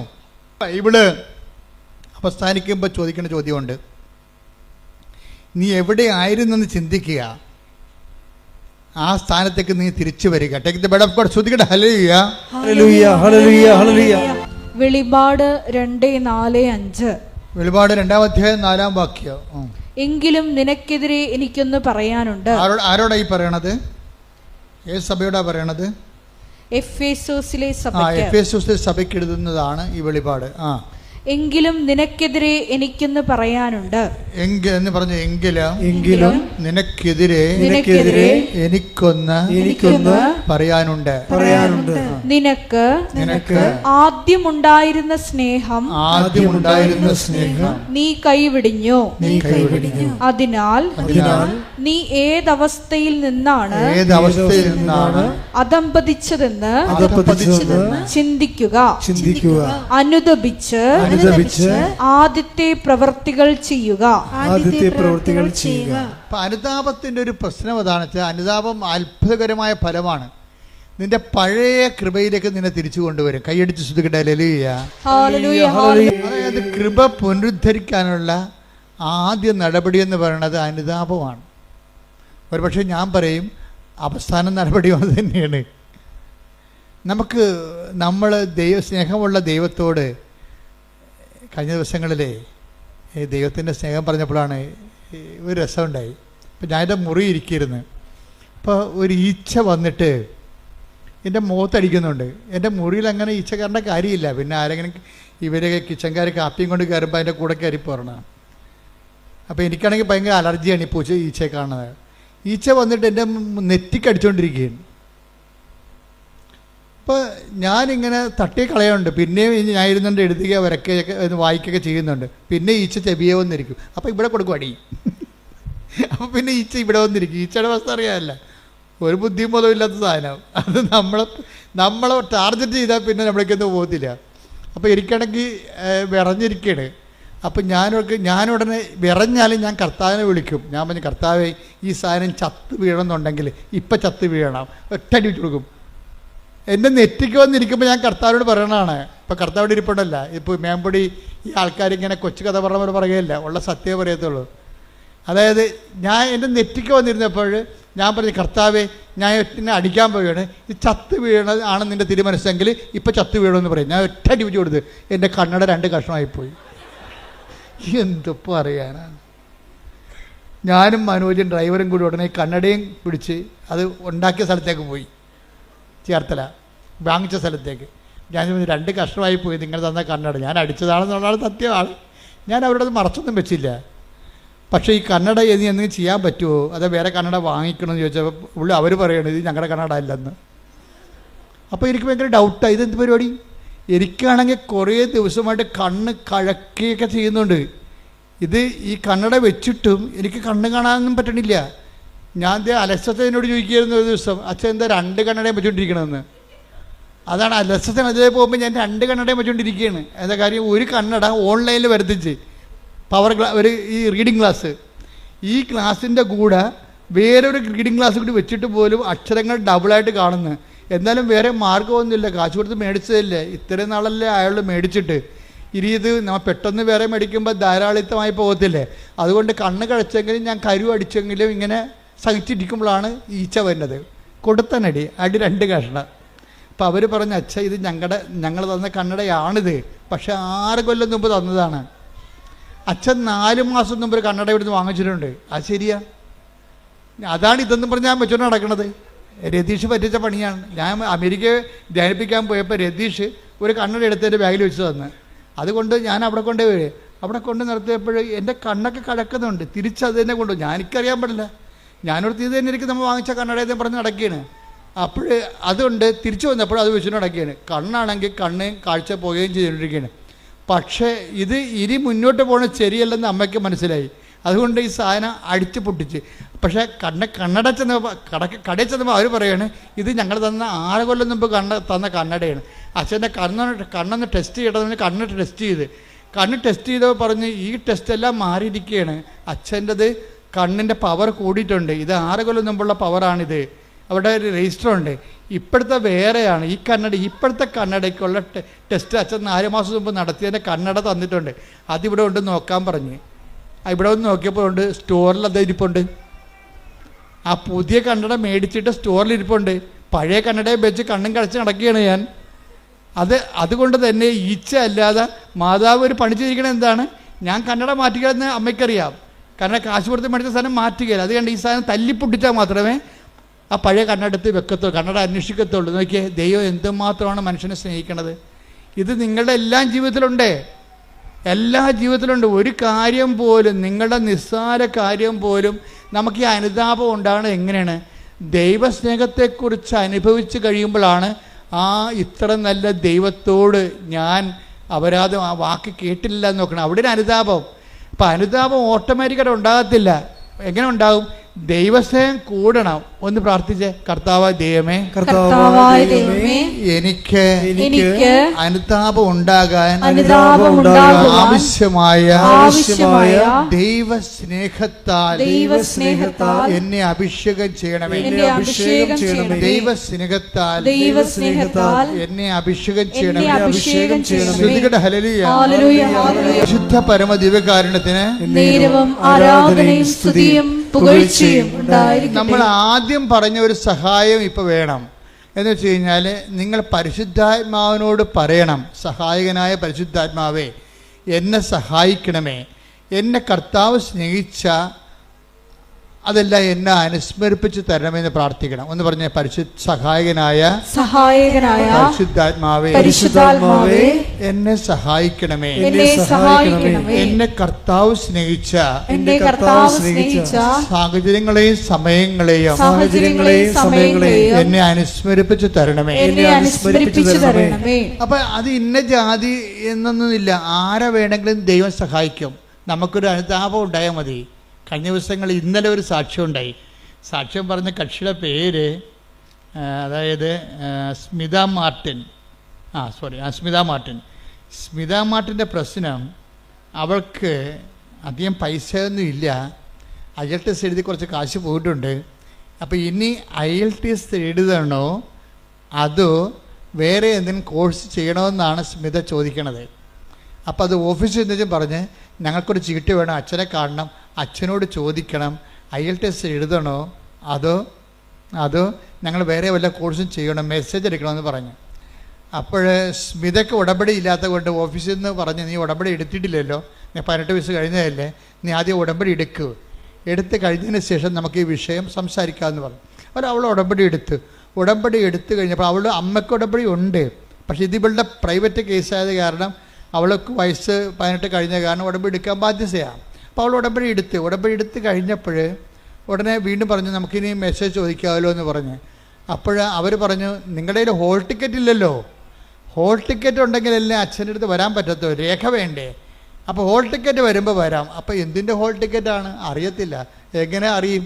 അപ്പോൾ പറഞ്ഞ് അപ്പോൾ അമ്മയും മകളും കൊണ്ട് ഇരുന്നിട്ട് ഡിസ്കസ് ചെയ്യേ. അമ്മയും മകളും കൊണ്ട് ഡിസ്കഷന് എങ്ങനെയാണ് നമ്മൾ IELTS എടുക്കണം. അപ്പോൾ അവൾ പറഞ്ഞ് അമ്മ പറയണം ഞാൻ എടുത്തോളാം, കാര്യം കാശ് കുറേ ചിലവാകും, 10-35,000 രൂപ ചിലവാകും. അപ്പോൾ അമ്മ പറയും ഇനിയും കാശ് കളയാൻ ഞാൻ കുടുംബത്തിലുണ്ട്. അപ്പോൾ അമ്മ പറയാതെ ഞാൻ എടുക്കത്തില്ല, അപ്പനോട് ചോദിക്കണ്ടേ. അപ്പോൾ പറഞ്ഞ് നമ്മൾ ജയിക്കുമെങ്കിൽ എടുത്താൽ മതിയല്ലേ, ഇത് നമ്മൾ ജയിക്കുമെങ്കിൽ IELTS എടുത്താൽ മതിയല്ലേ, വെറുതെ കാശുകളുടെ കാര്യമുണ്ട്. അത് മകൾ ചോദിക്കുകയാണ്.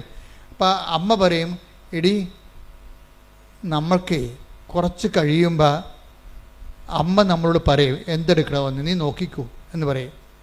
നീ നോക്കിക്കോ. അപ്പം അമ്മയ്ക്ക് ദർശനവരം കിട്ടി ഉടനെ. അതാ പറയണത്, ഈ ദർശനവരം എന്നൊക്കെ പറയണത് നിങ്ങൾ ഓർക്കണം, ദൈവത്തെ ആത്മാർത്ഥവും അനുതാപത്തെ അന്വേഷിക്കുന്ന എല്ലാവരെയും ദൈവം സഹായിക്കും. നമ്മുടെ വിഷയം സഹായമല്ലേ. അപ്പം തന്നെ പരിശുദ്ധാത്മാവ് അമ്മയെ സഹായിച്ചു. അമ്മയ്ക്കൊരു ബോധ്യം കിട്ടി. അമ്മ ഉടനെ പറഞ്ഞു നീ നോക്കിക്കോ, കുറച്ച് കഴിയുമ്പോൾ നോക്കിക്കോ, നീ എടുക്കേണ്ട വിഷയം പരിശുദ്ധ അമ്മ കൃപാസൻ മാതാവ് തന്നെ പരിശുദ്ധാത്മാവിന് നമ്മളോട് സംസാരിക്കുമെന്ന് പറഞ്ഞു. അപ്പോൾ ഉടനെ ഇവൾ പറഞ്ഞ് എനിക്ക് മനസ്സിലായി, എന്നോടും അമ്മ പറഞ്ഞായിരുന്നെന്ന് പറഞ്ഞു. അപ്പം നീ പറഞ്ഞു നിന്നോട് എന്താ അമ്മ പറഞ്ഞത്? അല്ല അമ്മയോട് എന്താ പറഞ്ഞത്? അപ്പോൾ എന്നോട് പറഞ്ഞത് ഇപ്പം നീ ഉടമ്പടി എടുത്ത് താഴെ വന്നിട്ട് മാതാവിന് അവിടെ പോകുകയല്ലേ, പ്രദക്ഷിണത്തിന് പോകുകയല്ലേ, അപ്പം മാതാവിന് നിൻ്റെ കൈ കിട്ടിയാൽ അതിൻ്റെ അർത്ഥം നീ IELTS എടുക്കണമെന്നാണ്. അതാണ് അമ്മക്ക് കിട്ടിയ വെളിപാട്. ഉടനെ ഇവൾ പറയും എനിക്കും കിട്ടിയത് അതാണ് അമ്മ എന്ന് പറയും മാതാവിന്. പക്ഷെ മാതാവിനെ കിട്ടാൻ പാടാണ്. 25 പേരുണ്ട് ആ ഗ്രൂപ്പിൽ. 25 പേരിൽ ഇവൾക്ക് ഇവളെടുക്കണ ലോട്ടിൻ്റെ അകത്ത് മാതാവ് ഉണ്ടാകണം. ആ ഒരൊറ്റ തെളിവേ ഉള്ളൂ. അപ്പോൾ ഇവർ ചെന്ന് ഇവളുടെ അമ്മ ഇവിടെ ഇരുന്ന് പ്രാർത്ഥിക്കുന്ന, അവൾ അവിടെ സ്റ്റേജിൽ പോയി ലോട്ട് കിട്ടിയപ്പോൾ ഇവൾക്ക് മാതാവിനെ കിട്ടി. അപ്പോഴേ എന്ന് വെച്ച് കഴിഞ്ഞാൽ അത് മാതാവിനെ പിടിച്ചുകൊണ്ട് മുത്തുക്കോടയുടെ താഴെക്കൂടി വരണമ്പോൾ അമ്മ ഇങ്ങനെ ഇവിടെ ഇരുന്ന് വെച്ചാൽ അങ്ങോട്ട് തിരിഞ്ഞു നോക്കിയപ്പോൾ മകളുടെ കൈ മാതാവ് ഇരിക്കണം. എൻ്റെ അമ്മയെന്നും പറഞ്ഞ് ഇവർ പെസര് പോലെ ഓടിച്ചെന്ന് മാതാവിനെ കെട്ടിപ്പിടിച്ചു ഉമ്മ വെച്ച്. അമ്മേ ഞങ്ങളെ വിട്ടുപോയിട്ടില്ലല്ലേ? അപ്പോൾ പറഞ്ഞു ഇനി എത്ര 1000 രൂപ പോയാലും കുഴപ്പമില്ല, നമ്മളായിട്ട് പാസ്സാകുന്നു. അതാ വിഷയം. അത് തീരുമാനം കണ്ട ഇത് അന്തർദർശനമെന്ന് പറയും. അന്നാളുകളിൽ നിങ്ങളുടെ യുവാക്കന്മാർ ദർശനങ്ങൾ കാണുമെന്ന് പറഞ്ഞില്ലേ? പിതാക്കന്മാർക്ക് സ്വപ്നങ്ങൾ ഉണ്ടാകുമെന്ന്. അതാണ് പരിശുദ്ധാത്മാവിന്റെ പ്രവർത്തനമാണത്. ഒന്ന് എടുത്ത് take the word of God ശ്രദ്ധിക്കട്ടെ. ഹല്ലേലൂയ. ജോയൽ 2:28.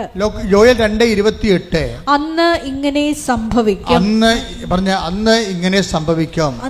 ഇങ്ങനെ സംഭവിക്കും. എല്ലാവരുടെയും മേൽ എന്റെ ആത്മാവിനെ ഞാൻ വർഷിക്കും. നിങ്ങളുടെ പുത്രന്മാരും പുത്രിമാരും പ്രവചിക്കും. നിങ്ങളുടെ വൃദ്ധന്മാർ സ്വപ്നങ്ങൾ കാണും. യുവാക്കൾക്ക് ദർശനങ്ങൾ ഉണ്ടാകും. അപ്പൊ ഇതെന്ന് പറയുന്നത് സഹായമാണ്. നമ്മുടെ സബ്ജക്റ്റ് സഹായമല്ലേ? അപ്പോൾ ഒരു കൺഫ്യൂഷൻ വന്നപ്പോൾ ദൈവം നമ്മളെ സഹായിക്കുകയാണ്. അപ്പം സഹായിക്കണം. ഉടമ്പടിയിലാണെങ്കിലുണ്ടല്ലോ സഹായം പെട്ടെന്നാണ് കിട്ടണത്. എന്താ കാര്യം? അപ്പം അമ്മയ്ക്കും മകൾക്കും ഒരേ സമയം തന്നെ ദർശനം കൊടുത്തു. ഞാനാണ് നിങ്ങളുടെ കയ്യിൽ വരണമെന്നുണ്ടെങ്കിൽ ഈ കാര്യത്തിൽ നിങ്ങളുടെ തീരുമാനം കറക്റ്റായിരിക്കുമെന്ന്. പക്ഷേ ഇവൾ തോറ്റുപോകും. IELTS എഴുതി. അപ്പോൾ ഇവർക്ക് അപ്പനെയും മകൾക്കും അമ്മയ്ക്കും എല്ലാം സങ്കടം. പക്ഷേ അപ്പം പറയും നോ നോ നോ, അമ്മ പറഞ്ഞിട്ടല്ലേ നമ്മൾ IELTS എടുത്തത്. അപ്പം നിങ്ങളിങ്ങനെ വിശ്വാസിച്ച് നിൽക്കണ കാണുമ്പോൾ ഒരാൾ വന്ന് ചോദിക്കും എന്താ സങ്കടം ഇങ്ങനെ IELTS തോറ്റു എന്ന് പറയും. തോറ്റു എന്ന് പറയുമ്പോൾ അത് റീവാലുവേഷൻ കൊടുത്താൽ പോരെ. അപ്പോൾ റീവാലുവേഷൻ ഉണ്ടാകും കൊടുക്കുക. അതിവർക്ക് അറിയത്തില്ല. എല്ലാവർക്കും അറിയാം, പക്ഷേ ഇവർക്ക് അറിയത്തില്ല റീവാലുവേഷൻ കൊടുക്കണമെന്ന്. റീവാലുവേഷൻ കൊടുക്കണമെങ്കിൽ പിന്നെ അത്രയും കാശ് തന്നെ അടക്കണം. അത്രയും അടക്ക് വീണ്ടും നമ്മൾ ഇപ്പോൾ ഈ പേപ്പർ അല്ലെങ്കിൽ സൈറ്റ് നോക്കാൻ കൊടുക്കണം. അപ്പോൾ അത്രയും പൈസ അടച്ചിട്ട് അപ്പം പറയും കുഴപ്പമില്ല, മാതാവാണല്ലേ നമ്മളോട് IELTS എടുക്കാൻ പറഞ്ഞത്, അതുകൊണ്ട് റീവാലുവേഷൻ കൊടുക്കുമ്പോൾ ഇപ്പം നീ എഴുതിയപ്പോൾ തോക്കുമെന്ന് ഉറപ്പല്ലേ? എഴുതിയപ്പോൾ തോറ്റു. ഇനി നീ റീവാലുവേഷൻ ജയിക്കുകയാണെങ്കിൽ അതിൻ്റെ അർത്ഥം എന്താണ്? Not by merit but by grace. അത് നിൻ്റെ കഴിവല്ല, അമ്മയുടെ കൃപയാണെന്ന്. അതുപോലെ റീവാലുവേഷൻ കൊടുത്തു കഴിഞ്ഞപ്പോഴുണ്ട് അവൾ ജയിച്ച്. അപ്പോൾ ഇതൊരു സ്റ്റോറിയാണ് ശരിക്കും പറഞ്ഞാൽ. അതായത് ഉടമ്പടി എന്ന് ഓരോ ഉടമ്പടിയും ഓരോ ദൈവാനുഭവത്തിൻ്റെ സുവിശേഷമാണ് എല്ലാം. പക്ഷേ ഇത് ഫോളോ ചെയ്യുമ്പോൾ നമ്മളെപ്പോൾ ശ്രദ്ധിക്കേണ്ടത് ഒരു ഇൻറ്റേരിയം പീരീഡിന് വേണ്ടിയുള്ള ഒരു അഡ്ജസ്റ്റ്മെൻറ്റായിട്ട് ദൈവമായിട്ട് നിങ്ങൾ നീങ്ങിയാൽ ഇതുപോലെയുള്ള വലിയ കാര്യങ്ങൾ ദൈവമായിട്ട് നിങ്ങളവിടെ ചെയ്യത്തില്ല. ഇതിപ്പോൾ ദർശനങ്ങളിലേക്ക് പോവില്ല, അവർ പ്രവചനങ്ങളിലേക്കും ദർശനങ്ങളിലേക്കും പോകണില്ല. എന്തായാലും വലിയ കാര്യങ്ങളാണ്. ഇതിന് വലിയ കാര്യങ്ങളെന്നാണ് പറയണത്. ഞാൻ എൻ്റെ പിതാവിനോട് ചോദിക്കുകയും ഇതിനേക്കാൾ വലിയ കാര്യങ്ങൾ നിങ്ങൾ കാണുകയും ചെയ്യും. Take the word of God ശ്രദ്ധിക്കട്ടെ. ഹല്ലേലൂയ ഹല്ലേലൂയ ഹല്ലേലൂയ ഹല്ലേലൂയ ഹല്ലേലൂയ യേശുവേ നന്ദി. ഹല്ലേലൂയ ഹല്ലേലൂയ ഹല്ലേലൂയ ഹല്ലേലൂയ ഹല്ലേലൂയ. യോഹന്നാൻ 1:50. യോഹന്നാൻ 1:50. യേശു പറഞ്ഞു അത്തിമരത്തിന്റെ ചുവട്ടിൽ നിന്നെ കണ്ടു എന്ന് ഞാൻ പറഞ്ഞതുകൊണ്ട് നീ എന്നിൽ വിശ്വസിക്കുന്നു. അല്ലേ? എന്നാൽ ഇതിനേക്കാൾ വലിയ കാര്യങ്ങൾ നീ കാണും. Praise the Lord. അതായത് സ്വർഗീയമായ കാര്യങ്ങളെക്കുറിച്ചാണ് പിന്നീട് സംസാരിക്കുന്നത്. അപ്പോൾ സ്വർഗീയമായ മേഖലയിലെ അതുപോലെ തന്നെ പ്രവചനങ്ങൾ, ദർശനങ്ങൾ, സ്വപ്നങ്ങൾ ഒക്കെ തുടങ്ങിക്കഴിഞ്ഞാൽ നീ ഉടമ്പടിയുടെ രണ്ടാം ഘട്ടത്തിലേക്ക് പ്രവേശിക്കുന്നതിൻ്റെ അർത്ഥം ഇപ്പോൾ ഒരു മകള് ഇന്നലെ ഒരു സാക്ഷ്യം പറഞ്ഞത് അവളുടെ കോളേജിൻ്റെ അമ്മ ഉടമ്പടി എടുത്തപ്പോൾ തന്നെ കോളേജിൻ്റെ വാതിക്കൽ മഴവില്ല് തെളിഞ്ഞു നിൽക്കുന്നു. അവൾ ഉടനെ മൊബൈൽ എടുത്തിട്ട് അമ്മയ്ക്ക് അയച്ചു കൊടുത്തു, അമ്മേ ഉടമ്പടി എടുത്തല്ലേ, അമ്മ മഴവില്ലുമായി എൻ്റെ മുമ്പിൽ നിൽക്കണമെന്ന്. അതായത് അടയാളം കണ്ടുകൊണ്ടേയിരിക്കും, വലിയ കാര്യങ്ങൾ ഇങ്ങനെ കണ്ടുകൊണ്ടേയിരിക്കും.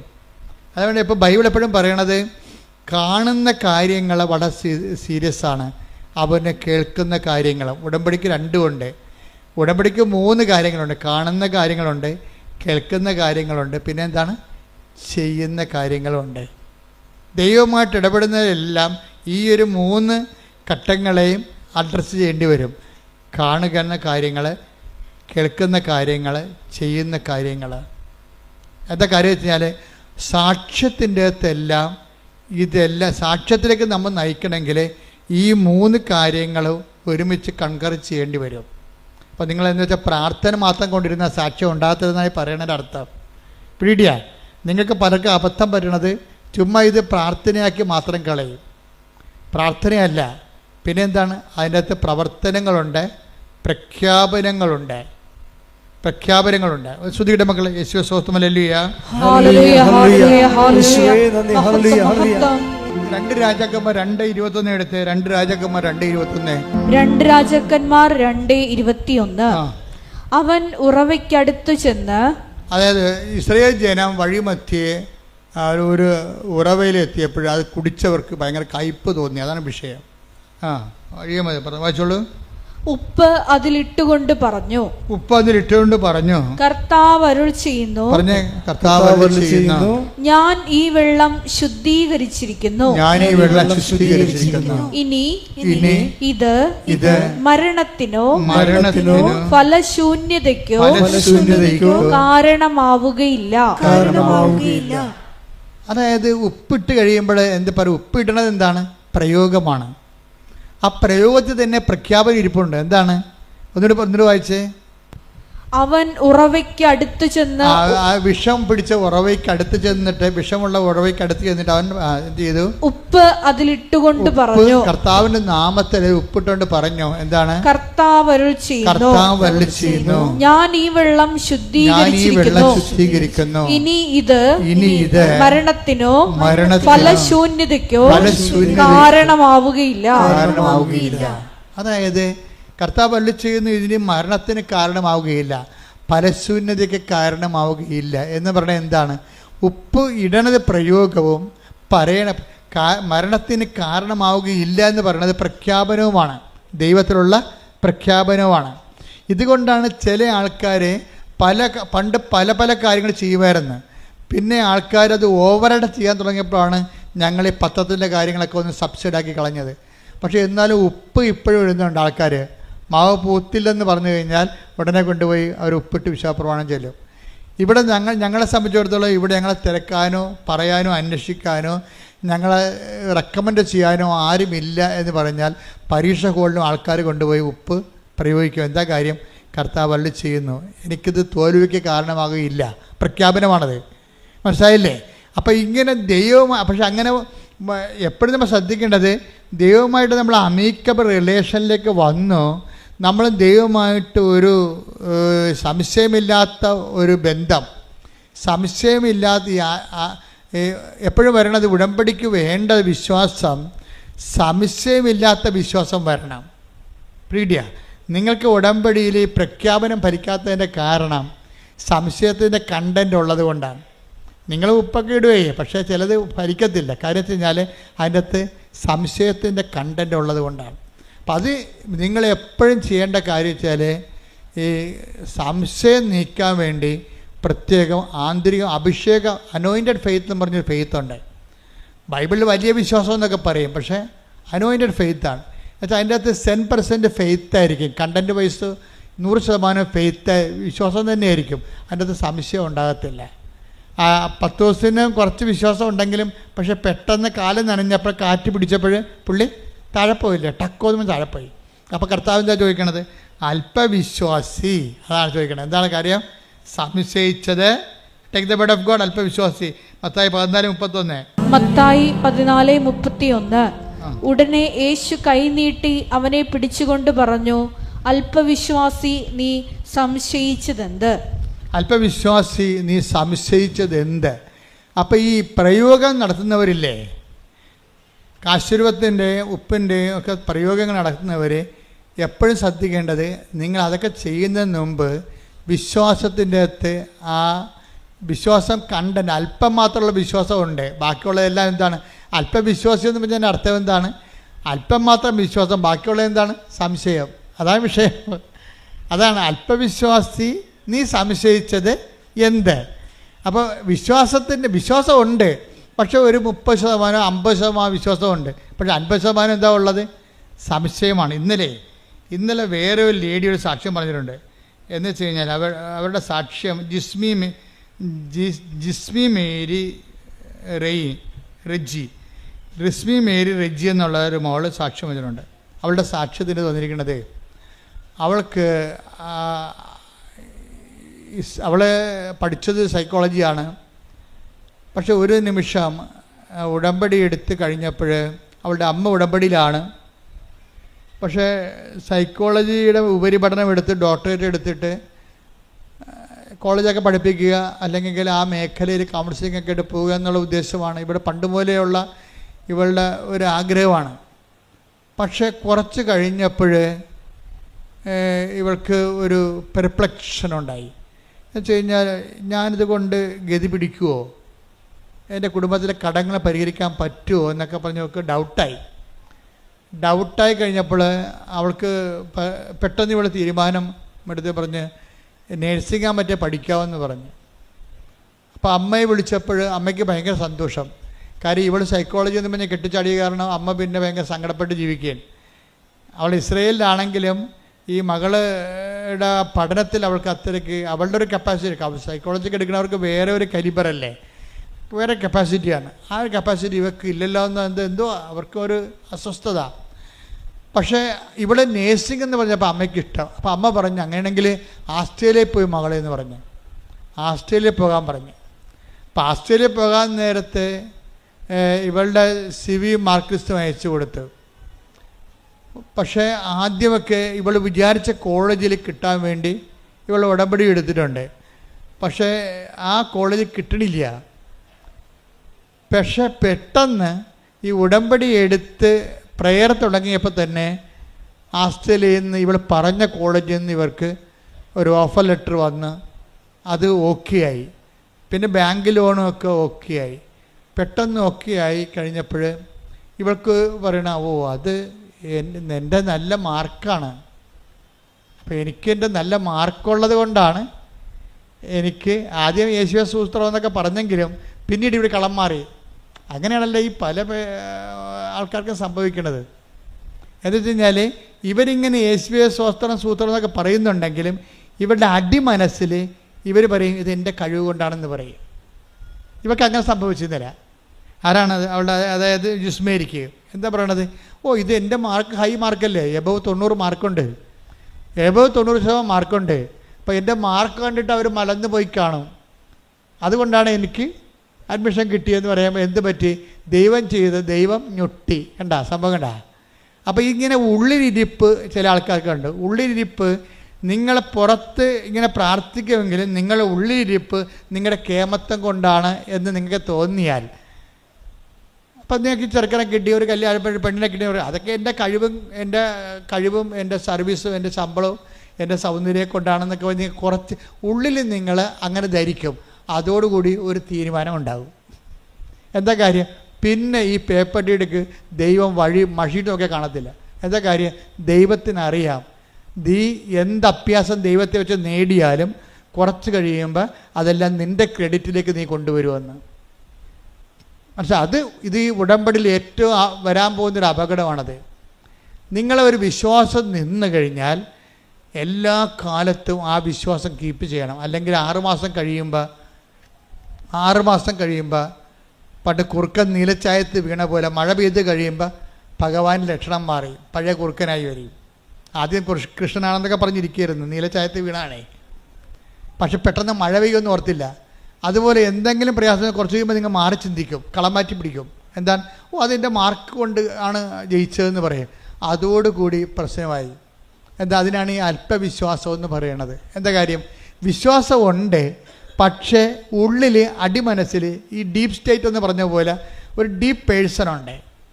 നീ പുറമേ ഇങ്ങനെ ദൈവമാണ് പ്രാർത്ഥനയെന്നൊക്കെ പറയുമെങ്കിലും നിൻ്റെ ഉള്ളിൽ നീ ചിന്തിക്കും. എന്താ ചിന്തിക്കണത്? എൻ്റെ മാർക്കും സൂപ്പറായിരുന്നല്ല, എങ്ങനെയുണ്ട് പരിപാടി, എൻ്റെ മാർക്കും സൂപ്പറായിരുന്നല്ല. ഇങ്ങനെ ഒരു സമയത്ത് ചിന്തിച്ചാൽ പിന്നെ ഒരിക്കലും നിനക്ക് അനുദപിക്കാതെ ഇനി ദൈവത്തിലേക്ക് വരാൻ പറ്റത്തില്ല. കാര്യം എന്താണ്? നീ ദൈവത്തിന് പിടികൊടുത്തു. ഒന്നാമത്തെ ലോക ഇഡിയറ്റാണ് നീ. ബസ് സ്റ്റാൻഡെന്ന് വിളിക്കാത്തത് ബലിപീഠമായതുകൊണ്ടാണ് വിളിക്കാത്തത്. എന്നുവെച്ചാൽ പ്രശ്നം വെച്ച് കഴിഞ്ഞാൽ ലോകം ഇടിയിട്ടാണ്. എന്താ കാര്യം വെച്ച് കഴിഞ്ഞാൽ നിനക്ക് കിട്ടിയ അനുഗ്രഹങ്ങൾ ഏതെങ്കിലും ഒരു സാഹചര്യത്തിൽ കൂട്ടുകാരാ വല്ലതൊക്കെ അത് വായി നോക്കിക്കളാ പറഞ്ഞു കഴിഞ്ഞാൽ ഉടനെ നീ കളം മാറി ചവിട്ടും. അതെൻ്റെ കഴിവ് കൊണ്ടാണ്. പിന്നെ പ്രാർത്ഥന, നിൻ്റെ കഴിവില്ലേ, നിനക്ക് ഇത്തരം മാർക്ക് ആർക്കുണ്ട് എന്നൊക്കെ ചോദിച്ചു കഴിയുമ്പോൾ നീ ഫ്ലാറ്റാവും അതോടുകൂടി. പക്ഷേ ഇവള് ഇങ്ങനെ പറഞ്ഞ് വിശ്വാസത്തിൽ അപ്പം ഡൗൺ ആയി കഴിഞ്ഞപ്പോൾ വേറൊരു കൂട്ടുകാരത്തെ കണ്ട്. അപ്പോൾ പറഞ്ഞു, എടി നീ നിൻ്റെ കാര്യം എന്തായി? എനിക്ക് ഹസ്റ്റലി ഇന്ന കോളേജിൽ കിട്ടി. അയ്യോ കിട്ടിയാ? എങ്ങനെ കിട്ടി? എപ്പോൾ കിട്ടി? ഇന്നലെ കിട്ടി. ഇന്നലെ കിട്ടിയാ? ഇന്നലെ കിട്ടി? എന്താണ്? ഇല്ല കിട്ടിയില്ല. എനിക്ക് കിട്ടിയല്ല. അത് പേപ്പർ കാണിച്ച്. അപ്പോൾ ഇവർ തലക്കൈ വെക്കണം. എന്താ പ്രശ്നം വെച്ചാൽ കഴിഞ്ഞ ആഴ്ചയിൽ അഡ്മിഷൻ ക്ലോസ് ചെയ്തായിരുന്നു ആ കോളേജിൽ. ഇവർക്ക് പണി കിട്ടണ വരെ കണ്ടില്ലേ? ദൈവം വിടത്തില്ല, നിന്നെ പുറകെ നടക്കുകയാണ് ഈ പിശാചിൻ്റെ പുറകെ. എന്താ കാര്യം? നീ നിൻ്റെ കഴിവ് കൊണ്ടാണ്, മാർക്ക് കിട്ടിയത് കൊണ്ടാണ് അവിടെ ജയിച്ചതെന്ന് പറഞ്ഞു പോയില്ലേ? അപ്പോൾ ഇനി നിന്നെ കറക്റ്റ് കാര്യം പറഞ്ഞു തരേണ്ട ദൈവത്തിൻ്റെ ചുമതലയല്ലേ? അപ്പോൾ ഒരു കൂട്ടുകാരത്തെ വിട്ടിരിക്കുകയാണ്. കൂട്ടുകാരത്തെ വിട്ടിയപ്പോൾ അപ്പോൾ കഴിഞ്ഞ ആഴ്ചയിൽ അത് പൂർത്തിയതാണ്, അവിടുത്തെ അഡ്മിഷൻ ക്ലോസ് ചെയ്തതാണ്. പിന്നെ എനിക്ക് ഇന്നലെ കിട്ടി. അപ്പോഴാണ് ഇവർക്ക് വിഷമമായി, അനുതാപമായത്. ആ അനുതാപം എന്നെ വഴി കണ്ടില്ലേ? അനുതാപം അനുഭവത്തിൻ്റെ വരത്തുള്ളൂ. അപ്പോൾ അനുതാപം വന്നു. അപ്പോൾ അവൾ സോറി പറഞ്ഞു. അവൻ സാക്ഷ്യം ഉടനെ പറഞ്ഞു. സാക്ഷ്യം പറയരുതെന്നും പറഞ്ഞാൽ ഉടമ്പടി എടുത്തത്. പക്ഷേ ഇപ്പോൾ അവൾ സാക്ഷ്യം പറഞ്ഞു. എന്താ കാര്യം? അനുഭവം അത്തരമാണ്. കാര്യം എന്താണ്? ക്ലോസായി പോയ അഡ്മിഷന് ഇവക്ക് വേണ്ടി മാത്രം മാതാവ് പുതിയ അഡ്മിഷൻ ചെയ്ത് കൊടുത്തിരിക്കുകയാണ് ഓസ്ട്രേലിയയിൽ. കൈയടിച്ച് ശ്രദ്ധിക്കട്ടെ. ഹല്ലേലൂയ, ഹല്ലേലൂയ, ഹല്ലേലൂയ, ഹല്ലേലൂയ.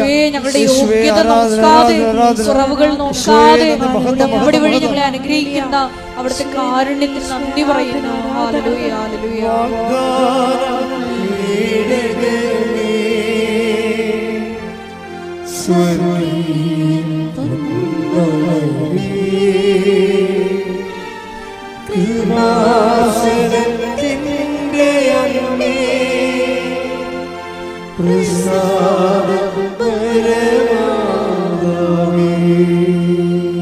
അപ്പം സംശയത്തിൻ്റെ കണ്ടന്റുകളെ കറക്റ്റ് ചെയ്യാൻ നോക്കണം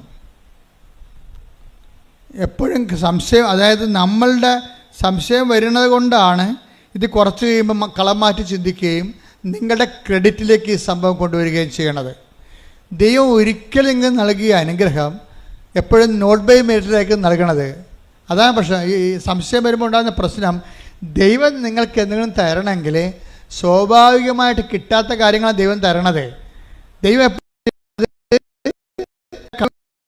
അല്ല, ദൈവത്തിൻ്റെ കൃപ കൊണ്ടായിട്ട് അവർക്ക് തരണത്.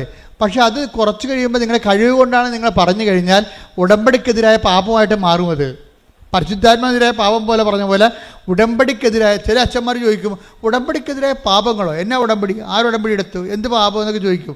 അതുമായി ഇവരൊക്കെ അറിയാൻ മേലാതെ പറയണതാണ്. ഉടമ്പടി എടുത്ത് ദൈവത്തോട് നമ്മൾ ഉടമ്പടി ചെയ്ത് കഴിഞ്ഞാൽ ഇതുപോലെ സംശയങ്ങൾ വരികയും ദൈവത്തിൻ്റെ അനുഗ്രഹം കൈപ്പറ്റുകയും അതേസമയം തന്നെ നിനക്ക് നോട്ട് ബൈ മെറിറ്റ്, നിൻ്റെ കഴിവല്ലാതെ ദൈവത്തിൻ്റെ കൃപ കൊണ്ട് നിനക്കൊരു ആനുകൂല്യം കിട്ടിയിട്ട് പിന്നീട് കളം മാറ്റി ചവിട്ടി അത് നിൻ്റെ കഴിവ് കൊണ്ടാണെന്ന് പറഞ്ഞാൽ അത് ഉടമ്പടിക്കെതിരായ പാപമായി മാറും. അങ്ങനെ ഉടമ്പടിക്കെതിരായ പാപങ്ങൾ ശരിക്കും പറഞ്ഞാൽ ഏറ്റുപറഞ്ഞ് കുമ്പസാരിക്കേണ്ടതാണ്. കാര്യം നിങ്ങൾ ചെയ്തിരിക്കുന്നത് ജോസഫച്ചനോടല്ല ഉടമ്പടി ചെയ്തിരിക്കുന്നത്. ആരുമായിട്ടാണ്? പരിശുദ്ധ അമ്മ വഴി ഈശോട് ചെയ്ത ഉടമ്പടിയാണ്. അതുകൊണ്ട് തന്നെ ആ വിഷയത്തിൻ്റെ മേലെ തുടർ നടപടികൾ ഉണ്ടാകണം. നിങ്ങൾ വിശുദ്ധി ജീവിക്കണം, അനുതാപത്തോടെ ജീവിക്കണം, ദൈവത്തിൻ്റെ സ്നേഹത്തിൻ്റെ മേഖലയിലായിരിക്കണം. ശ്രുതികട്ടെ. ഹല്ലേലൂയ, കർത്താവായ ദൈവമേ, കർത്താവായ ദൈവമേ, അന്ധന് കാഴ്ച നൽകിയവനെ, ചെകിടന് കേട് നൽകിയവനെ, ഊമന് സംഭാഷണം നൽകിയവനെ, മഹോരോഗ്യ സുഖപ്പെടുത്തിയവനെ, തളർവാരോഗ്യ സുഖപ്പെടുത്തിയവനെ, മരിച്ചവനെ ഉയർപ്പിച്ചവനെ, നിന്റെ തിരുനാമത്തിന് സ്തോത്രം ചെയ്യുന്ന കർത്താവേ, നിന്റെ തിരുമുറി വാർന്ന വലത് കരം അങ്ങയുടെ മക്കളുടെ മേൽ വെക്കണമേ. കർത്താവേ, അങ്ങയുടെ തിരുമുറിവാർന്ന വലത് കരം അങ്ങയുടെ മക്കളുടെ മേൽ വെക്കണമേ. സന്ധിബന്ധങ്ങളില് കർത്താവിന്റെ രക്തം നിറയട്ടെ. മാംസപേശികളില് കർത്താവിന്റെ രക്തം നിറയട്ടെ. രക്തഞരമ്പുകളില് കർത്താവിന്റെ രക്തം നിറയട്ടെ. എല്ലാ കോശങ്ങളും യേശുവിന്റെ നാമത്തില് തുള്ളിച്ചാരട്ടെ. എല്ലാ കോശങ്ങളും ഹല്ലേലൂയ പാടി യേശുവിന്റെ നാമത്തിൽ കുതിച്ചു ചാരട്ടെ. യേശുവിന്റെ നാമത്തിലെ മാരക രോഗങ്ങള് യേശുവിന്റെ നാമത്തിലെ തീരാവേദികള് യേശുവിന്റെ നാമത്തിൽ മഹാരോഗങ്ങള് യേശുവിന്റെ നാമത്തില് മാറിപ്പോകട്ടെ.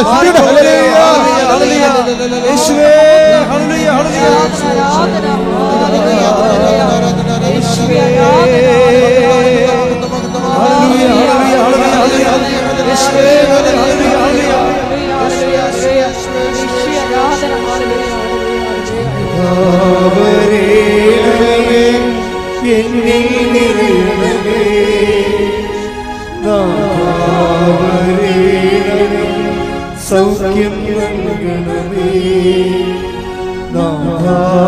വരേണമേ എന്നിൽ നിറയണമേ. വരേണമേ സൗഖ്യം നൽകണമേ. പരിശുദ്ധ പരമ ദിവ്യകാരുണ്യത്തിന്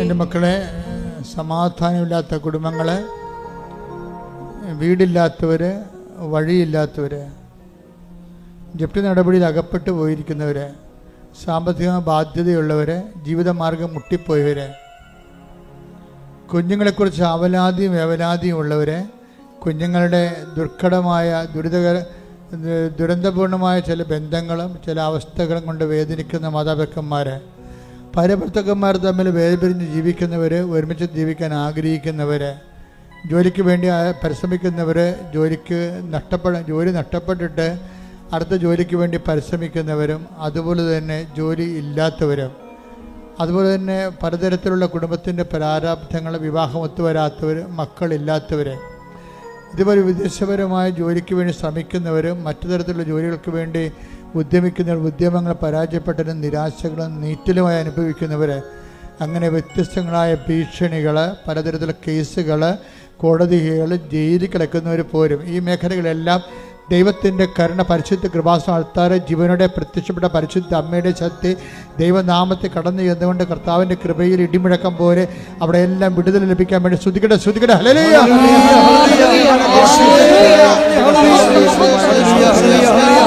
അധികാരത്തിൽ അടയാളത്തിൽ ദൈവത്തിൻ്റെ ശക്തിയാൽ, ദൈവത്തിൻ്റെ ജീവിത ദുരിതങ്ങൾ, ജീവിത തടസ്സങ്ങൾ, മാർഗ തടസ്സങ്ങൾ യേശുവിന്റെ നാമത്തിലെ മാറിപ്പോകട്ടെ.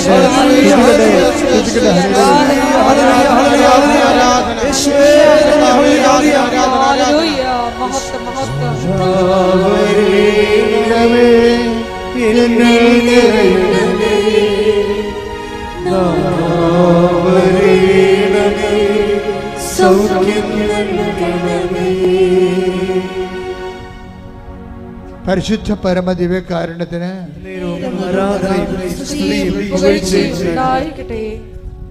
എൻ്റെ പ്രിയപ്പെട്ടവരെ, വ്യക്തിപരമായ ആവശ്യങ്ങൾക്ക് വേണ്ടി പ്രാർത്ഥിക്കാനായി മുട്ടനിൽക്കുക.